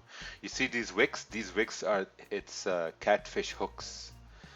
It moves down. You're like, oh, it's a sell. Take a sell, and then boom, goes back up. You're like, oh, not a sell. Your JPY is the only thing that's breaking highs and respecting lows to continue bullish. Yeah, your JPY is the only thing. Someone was in buys on your JPY. I think giving the trade a second try. Okay, yeah. Yeah, I think if you would have let that small position running, having a stop below here would have been still good. Hey, what's the broker that you're using? They're all in my description. Can you show us the setup that you think you'll take on GJ, just to understand and visualize entry, stop loss, and take profit, etc., etc. Yeah, I think I'm going to be looking for a break above this area here or a break below this area here. So if that happens in the next hour, then that's perfect. Bring FX Ariel on guest. No, that guy, man. FX Ariel. I'm not going to talk about him. I think he's dead, right? Yeah, I think he died. That's true too. Yeah. Yeah. That's a massive range on GJ, Raja. Yeah. That guy's demo, man. FX Ariel. I mean, there's some people who just you look at them, you're like, man, like what, man? Come on. Like, dude was making 1.5 million every day. Every day, 1.5 million trades. At least 1 million plus trades every day. So if we do the math over here, let's do some math over here. He was doing, okay, so let's say he's doing 1.2 million every day. Times 5. So every week he's making $6 million. Multiplied by 4, he's almost making $24 million every month. So that's a lot of money. Do you even understand how much money that is? That's a lot. 24, man, that's a lot. And I mean, yeah, no. So that's why I don't give clout to just anyone.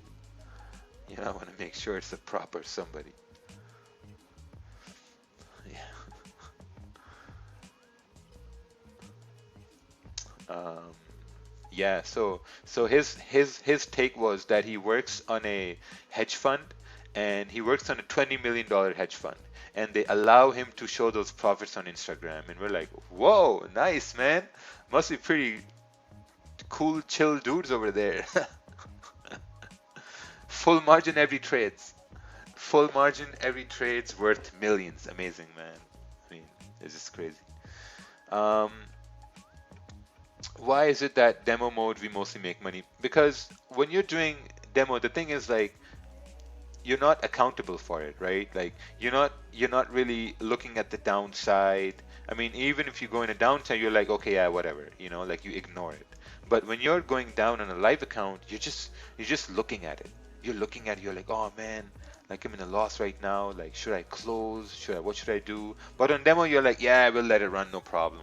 And it goes to where you want it to go, and you're like, okay, look, I made profits, perfect.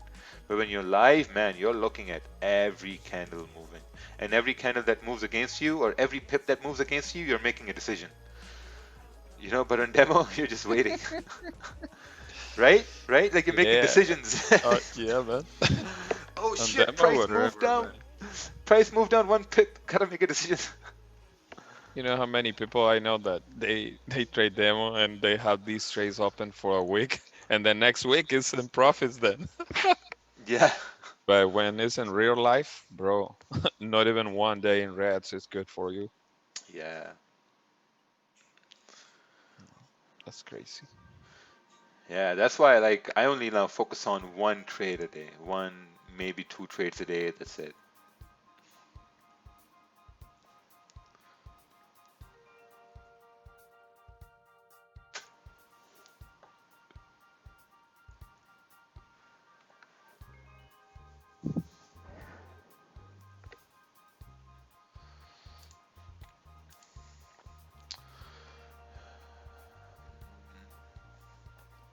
I've been stuck in some Euro USD short trades for almost 2 weeks.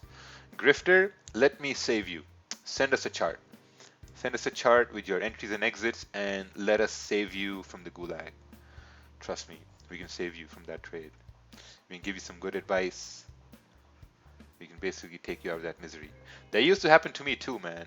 I used to get stuck in trades for 3-4 days and with no positive outcome, and I'll be like, man, like so frustrating. Javier, Trader FX is a good trader, bad mentor. No, I think he also died. Um, why in Delaware houses are low? Because no one goes over there. What games do you enjoy playing? Dota 2. I really enjoy playing Dota 2. I've been playing For, Dota, bro, like since when I was 16 years old. I've been playing Dota since I was 16. for real? For real, bro. They had Dota 1, right? Yeah, Dota 1. Dota 2 came out like maybe 6-7 years ago. Wow. Yeah. Yeah, me too. 4.20. 4.20. Yeah, I played the campaign mode too. Um, I had a buddy. He used to play the regular Warcraft, and he used to go play tournaments in like China from Pakistan. He'd go play in China and Thailand sometimes. They had tournaments. Pretty good players.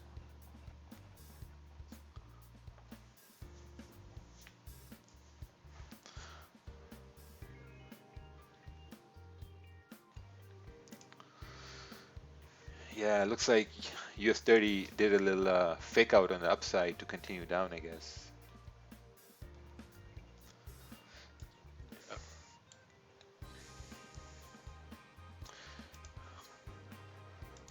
Yeah, we used to skip the school too to play Dota. This one time I was in the gaming cafe, and then my buddy called me from school. He's like, "Hey, your dad's here," and I'm like, "Oh shit!" And then yeah, that was a bad day. Oh yeah, that's right, because you're way younger than me.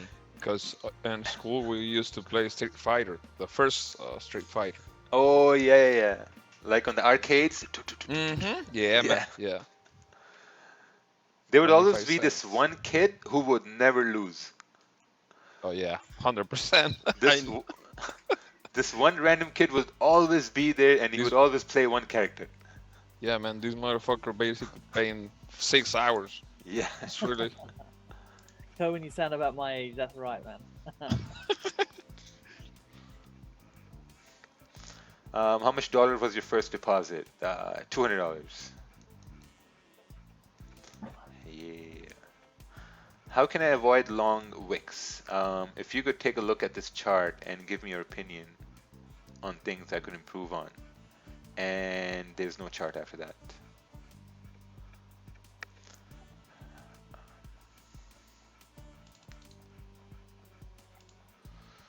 Just to confirm, if price goes up, I buy at 135, 100. Um, I think you would need to look for a break and close above 135.060. If I can get a break and close above 135.060, I can get a move going up. That's what I can do. What happened to that $200? I blew it. Um, yeah, I blew that first account. Okay, perfect. Dentist appointment. Another one.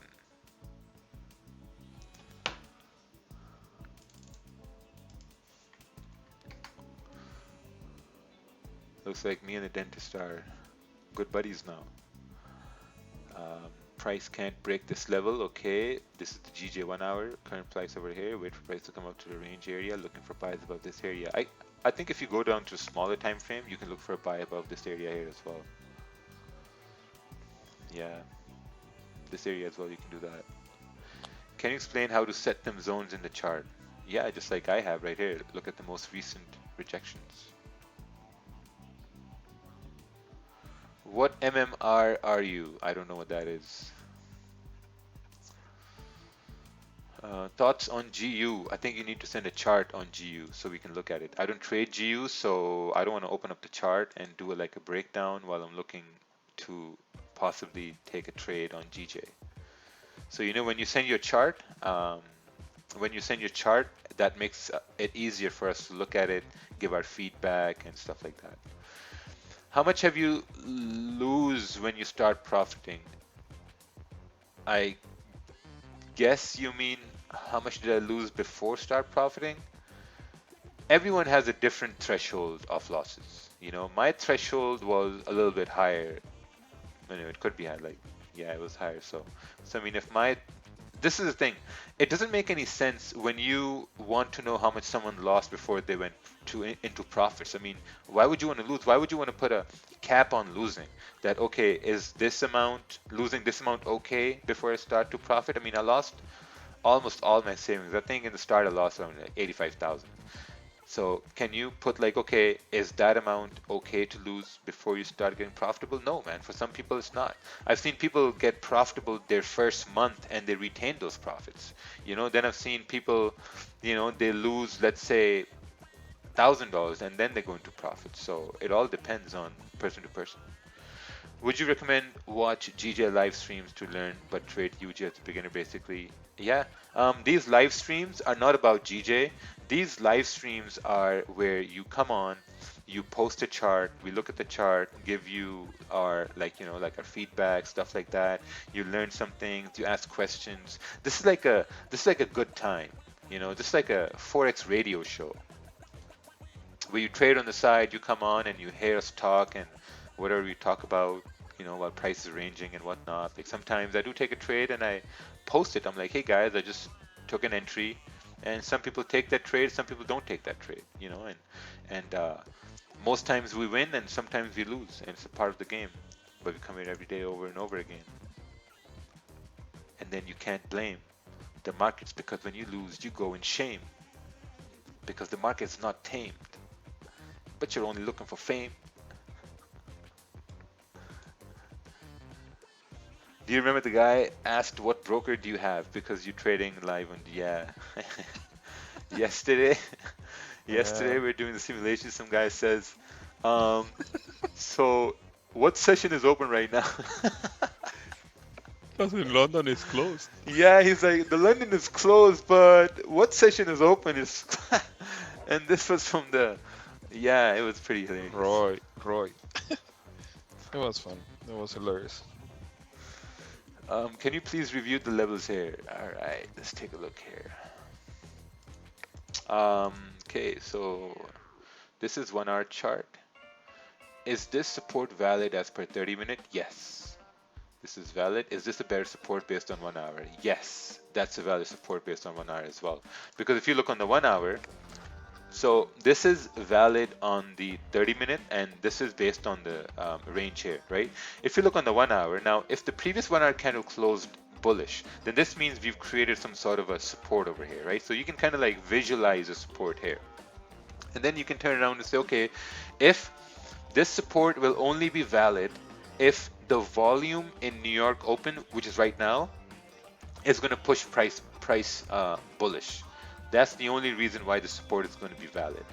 So then you're going to look at, I mean, if you look for buys, you're going to look at maybe confirmations on a smaller time frame, because now you got to look at to see that, okay, this 30-minute candle is about to close in 20 minutes. If this candle closes bullish, what are the odds of price pushing bullish, knowing that right now we're in a high volume time, or like in a high volume session? You got to start looking at those things, because if this closes bullish, I think there's going to be a very high probability for price to continue bullish, based on the New York volume bullish, like bullish New York volume, whatever. But if it, closes bearish, then I guess then we'll have to wait for the support to break.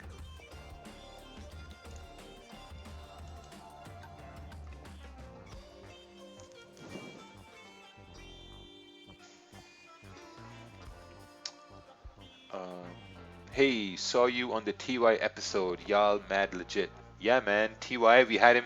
I think we had TY as a guest on Friday, and I think that was the best guest we've ever had. We had a lot of laughs. We had a lot of like funny things happen, and man, he he taught us how to dance too. It's like you put your hands up, you go What dance? yeah. That was funny. Yeah, it was pretty hilarious. Do you know how can I send my Hugo's Way charts to you? I have no idea. Do you know Naveen Pritiani? Oh, oh, Naveen. Oh, I know that guy. I used to watch videos of Naveen. I know this dude. He's on YouTube. This guy made that app called Naveen made that app Stinu. Stinu, is it? Yeah, I think it's Stinu. He made that app. That's a pretty good app. If you guys don't have that app, I think I would highly recommend you to get that app. Who is this? Oh yeah, this is the same guy, Naveen. Yeah, yeah. Yeah, I know him. I used to watch his videos, man. I used to watch all his videos. Urban Forex. Naveen Pritiani, CEO of Black Tower Investments. This guy is up. Yeah, look at that. Black Tower Investments. He's doing good, man. Look at that. He's been running a fund for like 11 years. He's doing pretty good.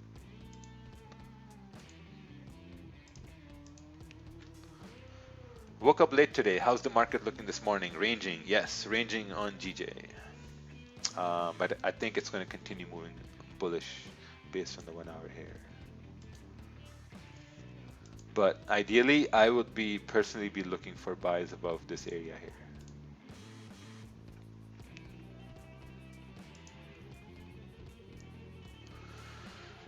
Do you know Berat Amiri? I don't know who that is. Let's take a look here.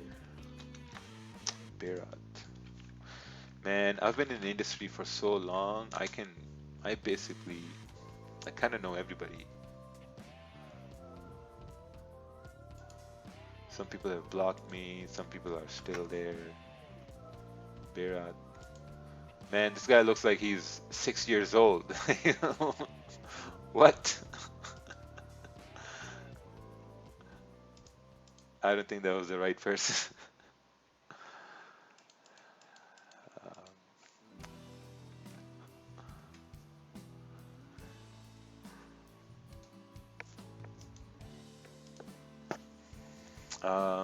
Oh, okay. What was your first technique when you first started trading?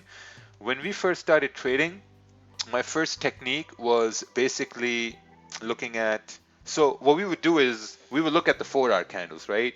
We look at the 4-hour candles across 5 pairs. We look at the 4-hour candles and we look to see where the 4-hour candles are closing. If the 4-hour candles would be closing at like a support, we take a buy with a 10 pip stop, take the trade, win, loss, whatever moves for the next day. If the 4-hour candle would close at resistance, we take a sell, 10 pip stop, loss, win, whatever. But majority were wins because when the price is bouncing from a higher time frame support resistance, it's actually going to bounce like 10, 15 pips, right?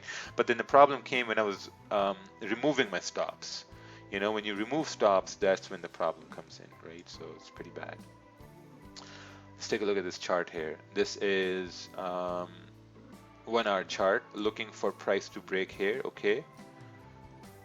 Price couldn't continue down, it's breaking back in range, okay, and now you're looking for price to break above here. Okay, that makes sense. I think if you go down to the smaller time frames, you know, you can possibly grab a move based on the small time frame confirmation somewhere in this area coming up over here, and then potentially price moving further up. Berat. Oh, okay. Oh, yeah, I know him, Berat. I know Berat. I think I am. Oh, not blocked. Yeah, I know this guy. See, some of my comments offend people, so I'm not gonna say anything. I'm just gonna keep things to myself. How to trade, how to identify a trend of the market correctly. So right now, the trend on GJ is ranging, right? It's ranging right now. How much do you usually put in risk, not percentage? Around, increased my risk to like 1500. Do you know Carl Trader? No idea. Carl Trader. Let's take a look here. Carl Trader. Oh, Carl Trader. No, no, I don't know Carl Trader.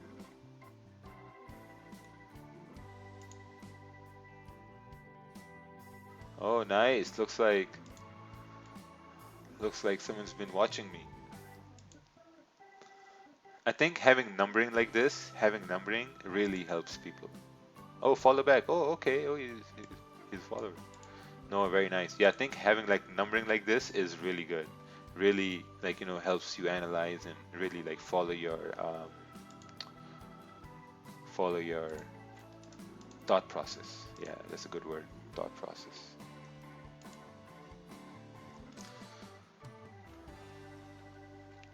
You look like William Johnson. Oh, I don't know. I don't know, man.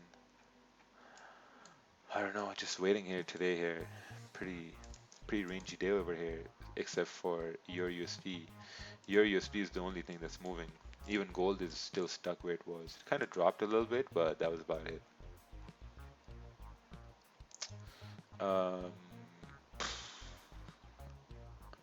yeah, why did you change from H4 strategy?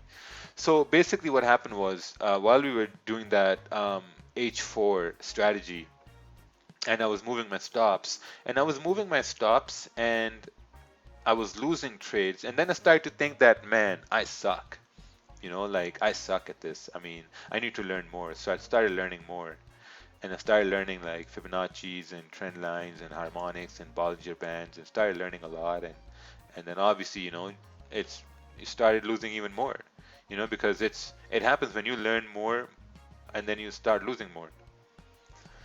GJ is the ultimate catfish. I know so many people have bought and sold in the past hour. Yes, that's true. Just gotta wait for this thing to close, man. So difficult right now. I mean, just based on the 1 hour, seems like it's going to push up with the volume in New York. 30-minute as well. 30-minute is breaking the high over here. So if we kind of like readjust the zone, kind of like zoom in over here, I think what's happening is that if this 30-minute candle stays bullish, I think there's a very high probability that we're going to break this minor resistance with the volume in NY. Yeah, I think that's going to happen. It's broken the high over here now. We're moving into the second 15-minute candle of this 30-minute candle. The second 15-minute. And I think if volume is going to come in, this volume is going to come in the next 10, 15 minutes to continue bullish. But at the same time, you know, it has to stay above this area here, 134,960. It has to stay above this area. How much did you lose when you start trading? A lot. Okay, time to put user in timeout.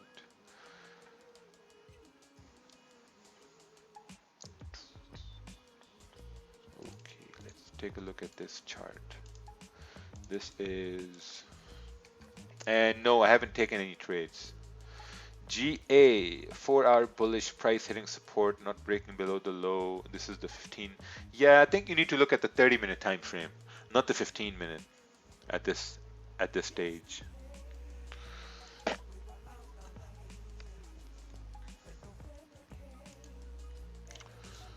Yeah, I think it'll be pretty good with this volume to burst up price all the way up to 135, 190. This candle's about to close in 9 minutes. 15-minute candle is also bullish. I think this 15-minute candle, if it stays above, this area, it's very possible we're going to continue moving bullish.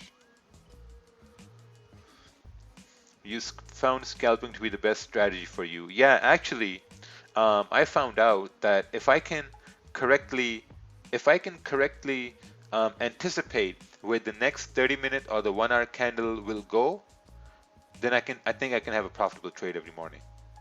That's basically what I thought to myself. Because if we measure these 30-minute candles, look at this. This 30-minute candle, it went down almost 20 pips. This 30-minute candle, it went up around 15 pips. And the one before that too, same 15 pips. This also 15, 20 pips. This also like 8, 9 pips. This also 15 pips. So if I can grab one 30-minute candle every day, man, I'm set. All I got to do is wake up and grab a 30-minute candle, and that's it. And as I start to get confidence, slowly just increasing the lot sizes. Like last year, April, I was doing 1 lots, 1.5 lots. This morning I did 15 lots. I increased from 1 to 5 to 6 to 7.5 to 10 to now 15. Raja doesn't like to have broker's hand in his pockets too long. Yes, exactly. Whenever you're in the trade, the broker has his hand inside your pocket, and it's closed inside your pocket. So it's tight. It's tight inside. So when you close the trade, the hand goes out. But if you hold on to the trade, the hand's still in there. So I think some people took buys over here on this candle in the like on skinny jeans. for it to go up. Yeah. Thanks for cutting me off, bro. Thank you. I took buys. Do you mind looking at your USD quickly? My thoughts are we are seeing a bullish fake out. Yeah, so I think you need to send a chart for me to look at your USD, because I'll have to plot the chart and waste time, So we're here about. What we do is time efficiency. Yeah, so for the next 30-minute candle to go up, this 30-minute candle has to close above the high of the previous 30-minute candle. Like, it has to close above, let's say, 135.020 for the next one to continue going up. That's the entire condition.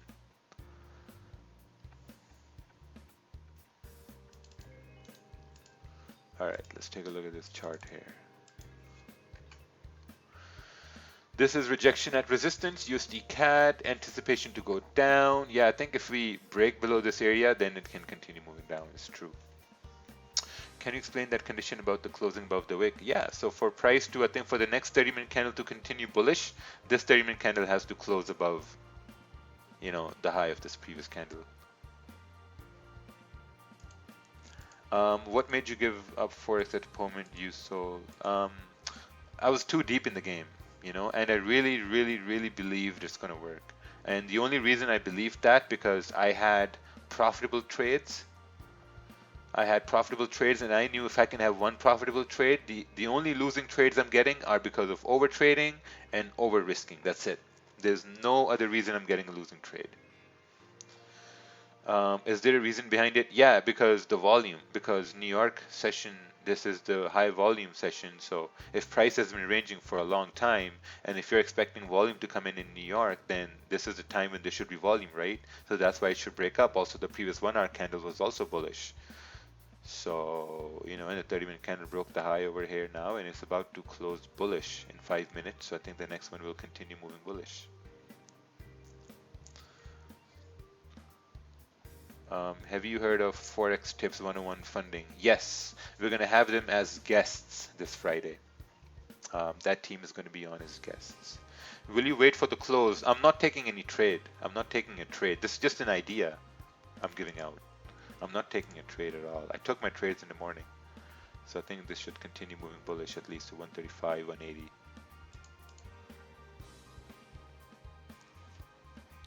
I'm glad I caught the big move on GJ during the London Open and never traded 7 lots. Oh, nice. Beautiful. See, now you're opening doors for yourself.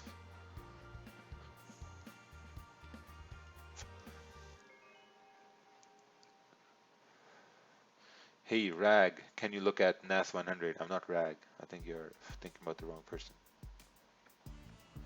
Where would you put the stop loss? Well, if you were watching the webinar yesterday, the stop loss would have been below this current 30-minute candle. I think we talked about impulse entries, and this was one of those impulse entries.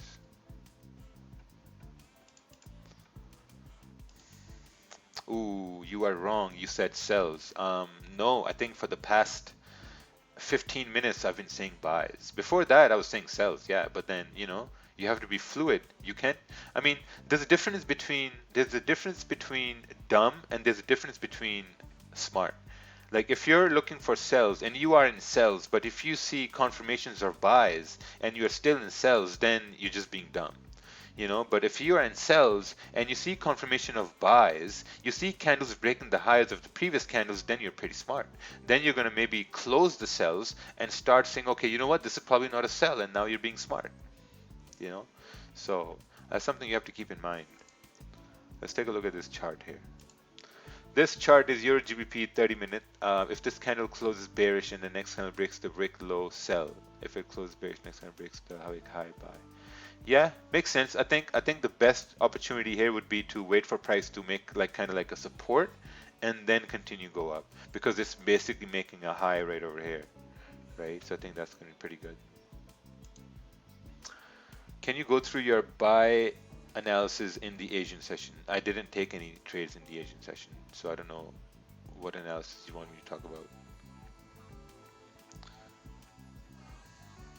See, now if you were in buys and now if it's coming back to your entry, if I was in this trade, I would be closing maybe some percentage of that position, because then I would think, oh yeah, if it tapped up above this minor resistance and it's closing below that resistance, then the probability might get a little lower, because now it's not closing as strong as it was once it was up over here. So you got to be really fluid with your positions, with your trades. I think it's very important. Gold did a little fake out over there. Now it's trying to move back up. Interesting. Can you show the setup on GJ with entry, point, stop loss, and target? No, Kevin, I'm not going to do that. Kevin is looking for, Kevin has the food in the spoon and he wants us to put the spoon in his mouth. No, I'm not going to do that. This is not a signals stream, please. Please, mate. Not a signals stream. I got stopped out at break even. Yeah, I guess instead of getting stopped out at break even, always let a small position run. Let a small position run. Because most of the times your analysis are going to be good. Most of the times the analysis are going to be good. It's just the fact that you close early because you're afraid, you put stops at break even because you don't want to take a loss. So I think whenever you go through those emotions, it's better to close a percentage of the position. I always close, like, let's say if I have like a full one lot running, right? I'll close like maybe 0.7, I'll close 0.8. I'll always let some position running, because the worst thing is that you have an entry, you close early because you're afraid, and price still goes your way. And guys ask me, how do I fix that? That's the way you fix it. You let a small position run.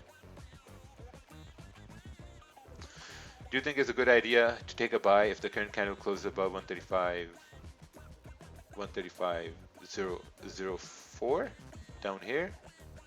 Well, if it closes there, then we're gonna think about that. But right now, it's not closing over there. But still, it's okay. It's still a Monday. Like if you've taken a loss and you're feeling pressured to take a trade, or or if you've taken a winning trade and you're pressured to take another trade, just understand it's a Monday. It's a Monday. You got Tuesday. You got Wednesday. You got Thursday. Man, damn, this week is going to be filled with volatility. Look at this. It's closing above the high over here, so this is pretty good. I think the next 30-minute candle should respect the low over here and continue moving bullish. Oof. Look at that. Now it's closing a little weaker. The more weak this candle closes, that's how weaker the probability gets. GJ is a sell, I think, to be honest. I think if you think GJ is a sell, for me, for GJ to be a sell, I think it needs to break below 134.840. That's where I'm going to be looking to take sells.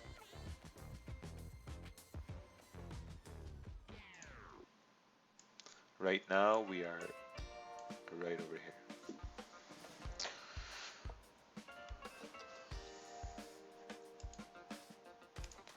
So if you want to do some really in-depth analysis, this is the analysis you're going to do. This is going to be very in-depth, that you're expecting this 30-minute candle to continue moving up based on the New York session, which is when we have a lot of volume.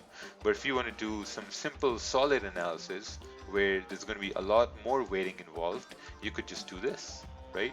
You can just say, well, okay, we're at resistance. Candle tried breaking up, but didn't break above resistance. Closed back in, and we have support.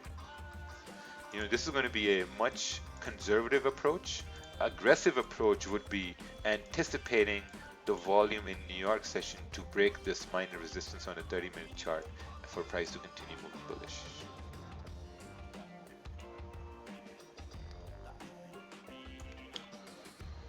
All right, let's take a look at this GP CAD. GBP CAD entered when after bearish candle closed below support. Okay. Stop loss above the previous candle. Yeah, I think it looks good. I think it looks good. I mean, this current candle should respect the previous high and continue moving down. Let's consult our Chinese indicator over here. So pound is really weak and CAD is really strong. So that makes sense. That actually makes sense. Let's take a look here. Oh, the 15-minute is coming up over here. Yeah, see, that makes sense. Now on the 15-minute, you're kind of like managing the trade, right? Since on the 15-minute, if it's breaking the high, then you're thinking, okay, you know what, may want to reduce the risk here a little bit. Because if it starts breaking the low again, then you can maybe enter again with like the same risk you closed earlier on to make up for it. So these are things I look for. Even though on the 30-minute it looks like it's just making topic to come down, but you're playing it safe based off the 15-minute here too. Because what if now, since it broke the high on the 15-minute, you're thinking that, okay, what if it's broken the high of the 15-minute, and what if this candle starts closing above this area, making this move down to fake out? Do I really want to risk the whole position, or do I want to risk a portion of that position just to be safe?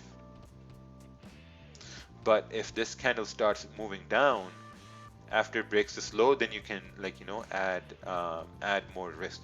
Then you're like, okay, now we're at least heading down.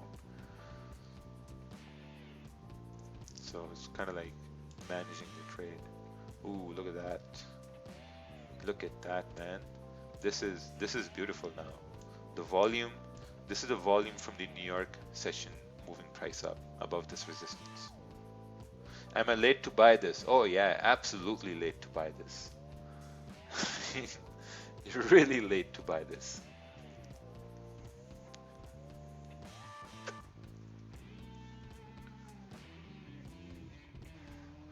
Off topic here, but do you get bored from trading? Yeah, that's why I only look at the charts for maybe 2-3 hours. That's it, because it's boring, man. It's boring, and I mean, what else are you gonna do? Oh my God, I was in so much drawdown. Oh wow, man. Someone held a big drawdown. What can we expect from pound news at 10:30? 10:30. So this news is going to be at 11:30. Bailey speaks. No idea. Absolutely no idea. No clue what he's going to say. Possibly talk on some of the monetary decisions, but I'm not going to be looking at the charts either way, so I have no idea. Oh wow, look at that rejection. Catfish. Boom. People who bought over here, you guys became the wick. That's why I said that it's too late to buy over here. But damn, I overtraded today. Overtrading on a Monday, I think if you overtrade on a Monday and you get any problems, I think you deserve that because it's a Monday. You know, you have to be very calm on Monday. Due to participate in a panel discussion titled Labor Entering the Endgame at a webinar co-hosted by the Bank of England and the Federal Reserve Bank, audience questions expected. Oh yeah, so that's what you can expect from the 11:30 news. This is what's going to happen. Volatility is often experienced speeches as traders attempt to decipher interest rate clues. See, this is why people fail. Look at this. As traders attempt to decipher interest rate clues. You know, this is why the 90% always fail, because they try to trade speeches, they try to trade news and stuff like that, and it's just so dumb. This whole system is built for you to fail. Like, look at this. Don't you think Forex Factory, this statement right here is enticing people to look at the speech and potentially trade the speech. So what will happen when you try to trade the speech? You know, you're going to pay commissions, you're going to pay spreads, the brokers are going to be happy because they're like, oh man, these guys are trading. You know, so I think all these systems are meant for you to fail. So you have to stick to your times. You know, let's take a look at this chart here. Are you going to take any trades today? Nope. I took a trade earlier on. Took a buy when price broke above the previous candle high. Planning to close half. Yeah, I mean, this is not a good buy at all. It's just too late. This is way too late. These are the buys I just don't want to take. You know, like you're taking buys at the very top. You know, there's a method to that, man. There's basically a method to how you're taking impulse trades. I mean, if you're new, I think you shouldn't be focused on impulse trades at all, because they're basically, you're taking a trade right at the top or you're taking a trade right at the bottom. You know, I think the main focus in the start should be to take a trade at a support so that you have a really good entry and you have a really high probability of winning a trade, you know, rather than focusing on, because impulse trades are very, very risky trades. You know, they're very risky trade and they don't work all the time. So if I have one bullet to shoot every day, I'm not shooting that bullet on an impulse trade. Nope. If I have like 4 or 5 bullets, then yeah, I'm going to take impulse trades. But if I only have to take one trade, I'm never taking it on an impulse.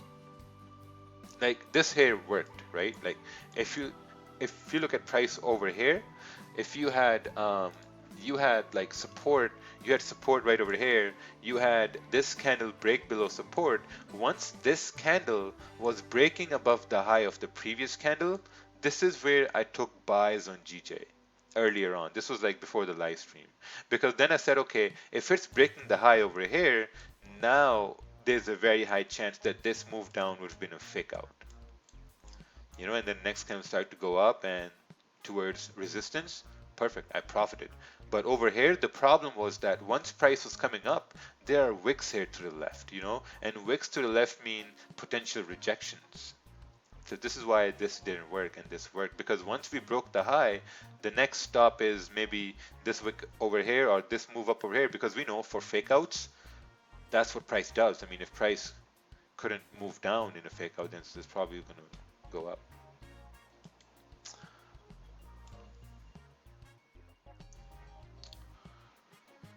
On topic here, hello Raju Bhai, serious question.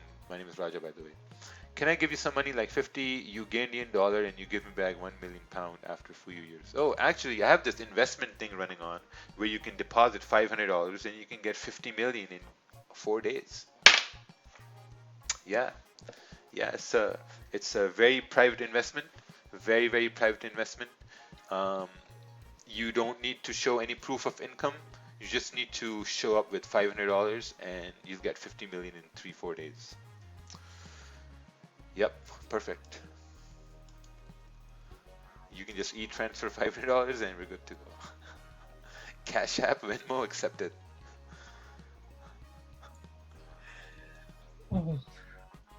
If you guys want to send blank checks, do that as well. We can also do that too. Blank checks work all the time. All legal tender accepted. Yeah, all legal tender accepted. Anyway, boss, I'm off. Thank you kindly. Stay safe, stay strong. Take care, team. Take care. Take Hi, care. bro. Take care. Have fun.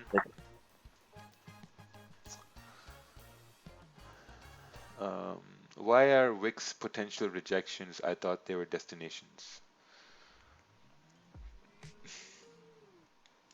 Yeah, I think there's a lot to learn about wicks. I mean, if we have wicks over here, then they're rejections. But if price starts going down, then the wicks become destinations. Sounds boring, trading. Yes, trading is pretty boring. So, Raja, you're regarding in your trading, are you always taking profit at 10 pips and leave some runner? Yes, that is true. If I gave you my life savings and you turn that into Warren Buffett's pocket change, I'm not sure if that's possible. It's possible, but I'm not sure. Yeah, I'm not sure I'll be able to do that. I'm pretty confident about it. Who knows though, things can change. Yeah, man, things can change. Trust me, things can change. The amount of change I've seen in my life, never imagined that kind of change. Sometimes when you say big destinations, yeah, I think GJ still has juice here. The 15-minute candles are closing bullish here. So let's see.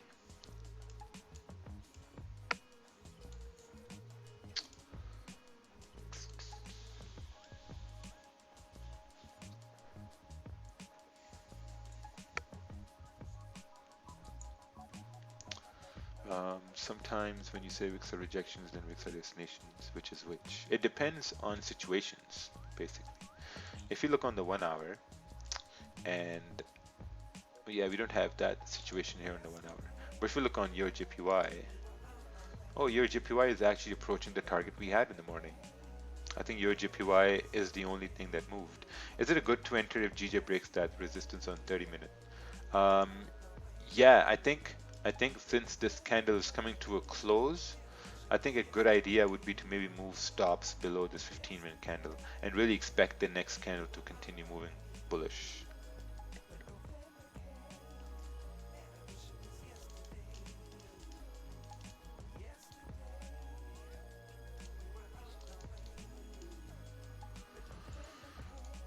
All right, let's take a look here.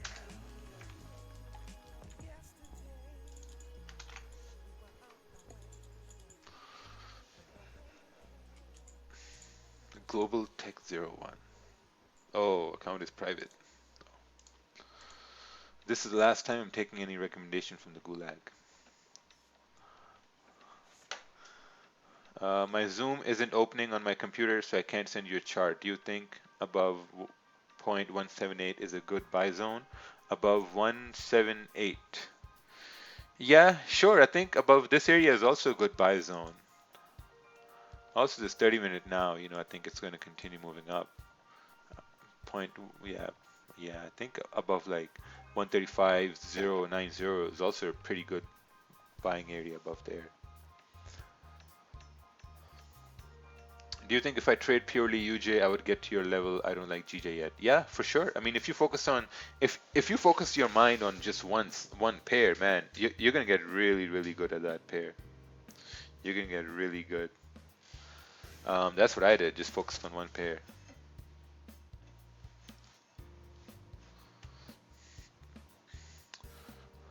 I'm not sure what resistance you're looking at on 161. Maybe over here, but I think price can continue up towards 135 to 40. I think once price comes up towards 180, 135, 180 and whatnot, it might do a little retracement and then continue moving up because you got a clean candle. You got a clean candle that came down earlier on in London session, so I think it's gonna kind of like mirror that. Oh, let's look at this chart. This is GJ, or even above these wicks, but there's some sort of rejections further back. Buys above this area.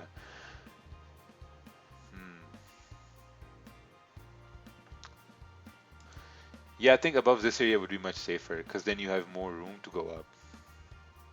That's the thing. Because you have this whole room to go up, all the way up over here.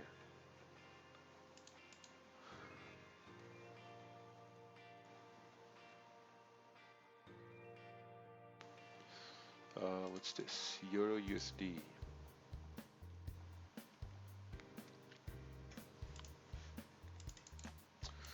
Euro USD. 4-hour resistance, buys after close above this last high. Yeah, this makes sense because right now, if it respects this resistance, then it basically has a resistance over here and has a support down here. So it's just kind of like ranging. What's this? Let's get Nick Sean on here this Friday. This Friday is already full, probably maybe like next Friday or something.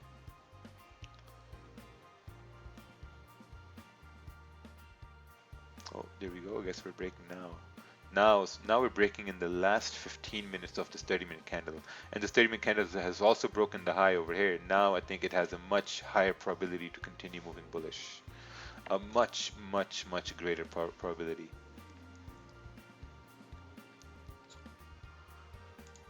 New 15-minute candle is about to start. Oh, it actually just started right now. So yeah, I think with the New York volume, we were correct for it moving bullish.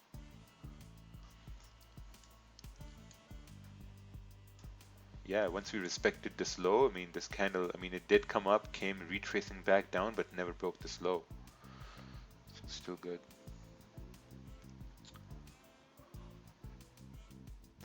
Took my first loss on a demo account out of 6 trades, took an impulse. First time, had to witness it for myself. Yes. Hey, I'm weekly trader. What do you think about GJ this week? Strong or weak? I have no idea. I'm a 30-minute to 1-hour trader. I look at what's happening right now. I think weekly is heading up to retest 135 400, 135 500. Wow, man, looks like this buy is running well here. Even for people who entered right over here, you're still up like around 5 pips right now.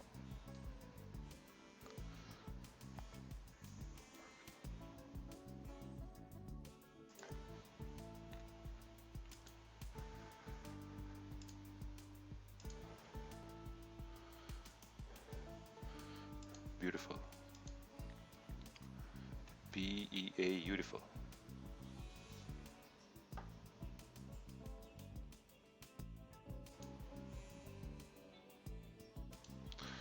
What's the definition of confirming a break or even violation of support or resistance? Candle close. Basically, it's identifying the times when there's going to be volume in the market, right? So if you were here, we identified once this candle closed bullish, we identified the fact that, okay, if this candle is closing bullish, the volume in New York session should push this up. You know, so then you're identifying that, and then you're looking that into the fact that, okay, if it does break this up, then maybe the volume is going to break price out of this resistance, right? So this was like some sort of an area of resistance we had. So I mean, our whole analysis was that in volume, price breaks resistances, right, or supports. And I think there was a lot of confluence for price heading bullish.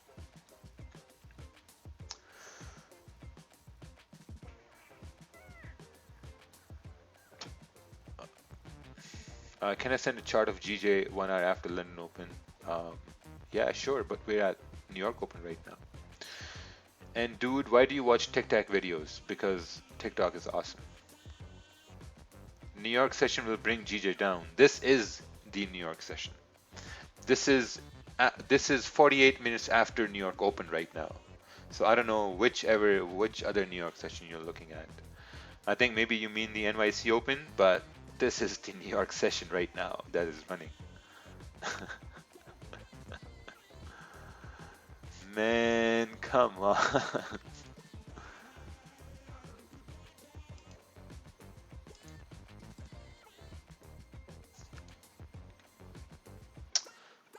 Yeah, someone said that's a drawdown talking.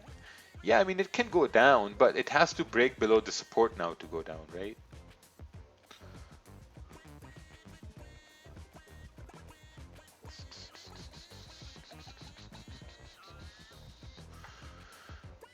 Ooh, I think people have been taking this trade here on GJ.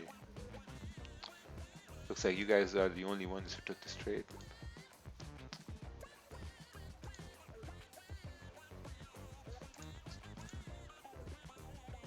Hey, like, if you guys were successful at this, if you guys got some confidence to take the trade while we were talking about it, give a like on the stream. Like it helps the channel to spread all across YouTube. Like, look, we have around 23 people watching live right now today. 2,300 people. I think we started with like 20 people live like 2 years ago. That's crazy.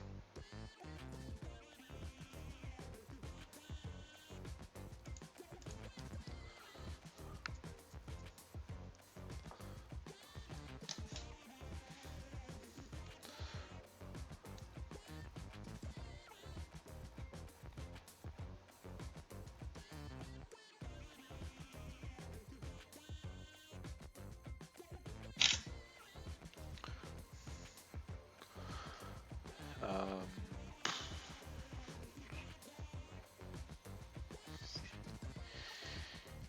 yeah, your GPY is also it also reached that area over there, this whole rejection area here. Did you take this trade? Me? No, I didn't take this trade.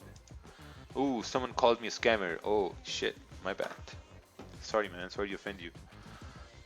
Um, Stark, nice. Oh, some other language here. Fakito 57. This guy keeps writing in Chinese. We can't read Chinese. I mean, some people can read Chinese, but like, I basically can't. I translate Paquito. He's fully mocking it, calling you all sorts. Oh.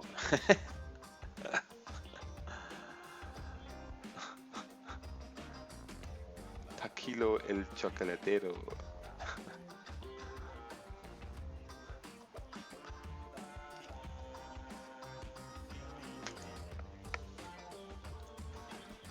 Looks like GP Cat did a little bit of a fake out over there that we were talking about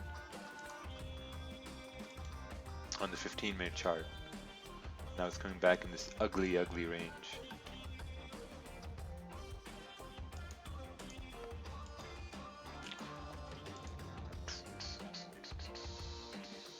So the 4-hour candle is now closing. It's closing bullish. 1-hour candle is also now closing bullish. So that support on the 1 hour was correct.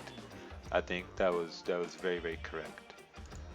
Oh wow, man, look at this, very nice. So now in hindsight, obviously hindsight is all as well. If someone who missed this trade, they might ask, oh man, I missed this trade, how could I have entered the trade? I think now when we break this down, I think a good entry would have been, so now this is what I'm doing for people who don't know how to do this, right?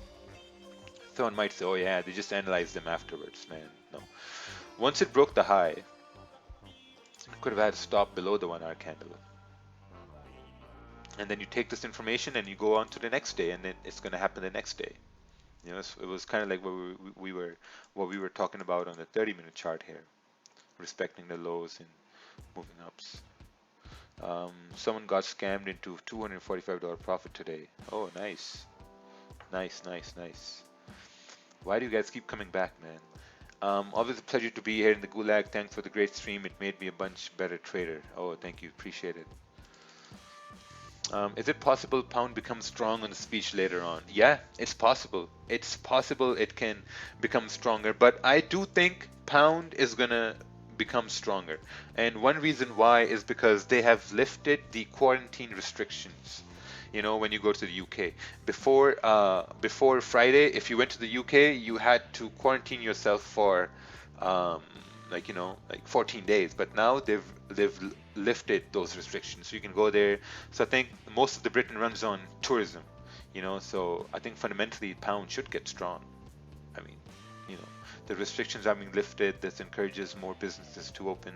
I know for the fact in Canada they're opening restaurants as well now, like for indoor seating and stuff like that. So I think it's going to be pretty good. Let's just take a look on the weekly. I think weekly is, I mean, this is the thing, right? 135, 400, this whole area, this is a very important area for the weekly candle here, right? This whole area, because look, back here in like April, we rejected here in last week of April, we rejected here. June, second week of June, we went up, rejected. This also rejected. These candles here, they went up. So what I'm going to be careful about is that if we keep forming supports on the dailies and the 4 hour, then I think we're going to continue moving up. But if not, then maybe like this move up was a fake out, and maybe this weekly candle is just coming up to drop back down again. So now based on the 4 hour, if you look on the 4 hour now, we want 4 hour to continue closing above 135, 200 and 300. Let's just remove this big ass zone here. Okay, see, now on the 1 hour, we're over here now, right? So slowly you're looking at the you're basically looking at the higher time frames and seeing where price can go, and then you're looking for confirmations on the smaller time frames, right? So yeah, where do you think GJ target, Raja? Yeah, I think for today, I think like 135, 200 would be pretty good. Yeah, like 5, 6 more pips for price to come up. It's gonna be pretty good as the candle comes to close in the next 5 minutes. Because if it doesn't go up now, maybe it's going to go up for the next candle, or it may start retracing to create a support to continue moving bullish. I took the same long trade you took before streaming, but I was waiting after the 30-minute close to retrace a bit for a better entry, but the price went up a bit. Should I enter right at 30-minute close? It's up to you, Healthy Life. It's up to you. Sometimes, you'll get better entries without waiting for candle to close, and sometimes you'll get better entries with candles waiting to close. But since this opportunity was coming up, I entered before the candle closed because, it broke the high and then came down, and then I executed, and it became a fake out and came out. Love using your strategy when entering the market as swing trade, but I get my snapper entries using your strategy. Oh, nice. Nice. And it's basically not just a strategy. It's the understanding of candles, like how are they forming, why are they forming, what do they mean, like what does clean range means, all those things. Like once you really start looking at the chart like a map of, what has happened, what can happen, and what can cause that to happen, I think you start to get better and better. Yeah.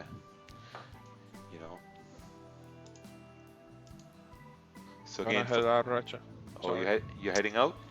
Yeah, man. I had to do some stuff here in the city. All right, brother.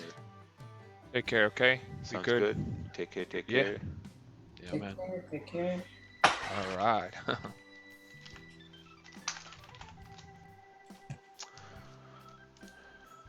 For people who showed up for the webinar yesterday, I highly appreciate that. I highly appreciate you. So basically, the link is going to be sent to you after London closed today. So, man, like so many people messaged me, even after I made that story on Instagram. It's crazy.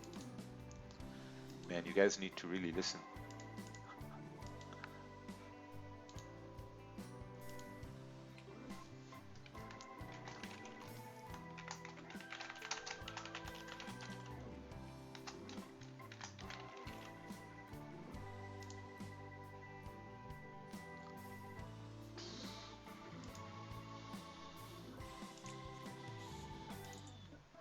Ooh, looks like this was a nasty fake out on GP CAD over here. Price is now trying to go back up. Clicking on the eye on the left in the trading view right above the bin helps me a lot to have a clear view sometimes. Oh, right here? Oh yeah. Yeah, it kind of removes everything and brings it back up again.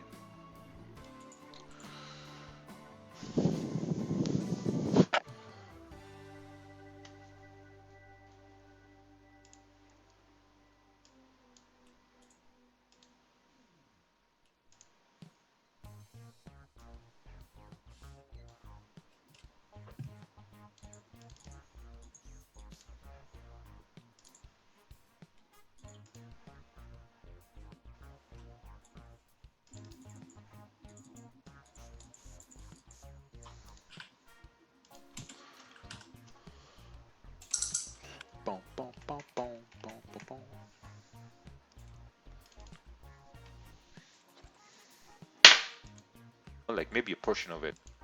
Positions here and like a 15 pip stop. Let's do like a. Wow, man, this webinar we did yesterday, this was all on 4K. 2 gigs. Wow, crazy.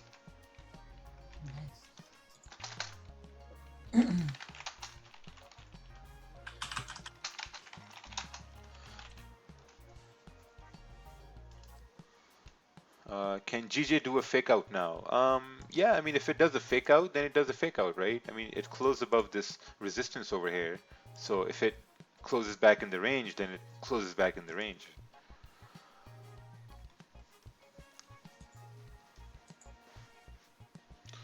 Oh, there we go. The 30-minute candle, 1 hour candle, everything closed above this resistance. So I think it should continue moving up. I mean, that would just make sense. So right now what I'm doing is I'm uploading this thing over here. How do you upload it?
Okay, let's take a look at this chart here. If I buy now on 30-minute close, is it too late? Let's see here. So I think the first question you should ask yourself is, if you buy now, where will your stop loss be? Not if it's too late or too early. I mean, that's the first thing you should look for as a trader. You know, I mean, if you buy now, your stop is going to be like around 6, 7 pips, like below the breakout candle. Then you're expecting price to continue bullish. Oh, take you tomorrow. See you tomorrow, bro. See you tomorrow.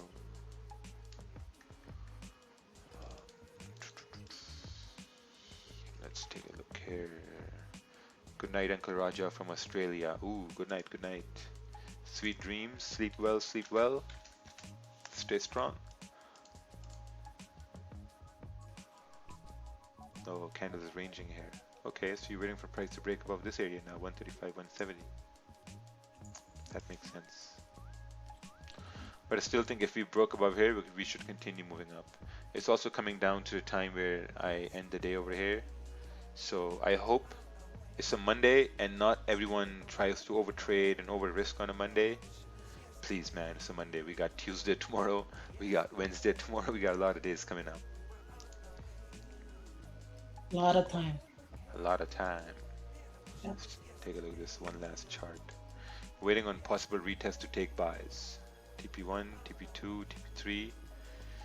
Yep, this looks good. This looks good. I think at the same time, my parting words are going to be, if you miss trades or if you lose trades, please always look to see how could you have taken that winning trade.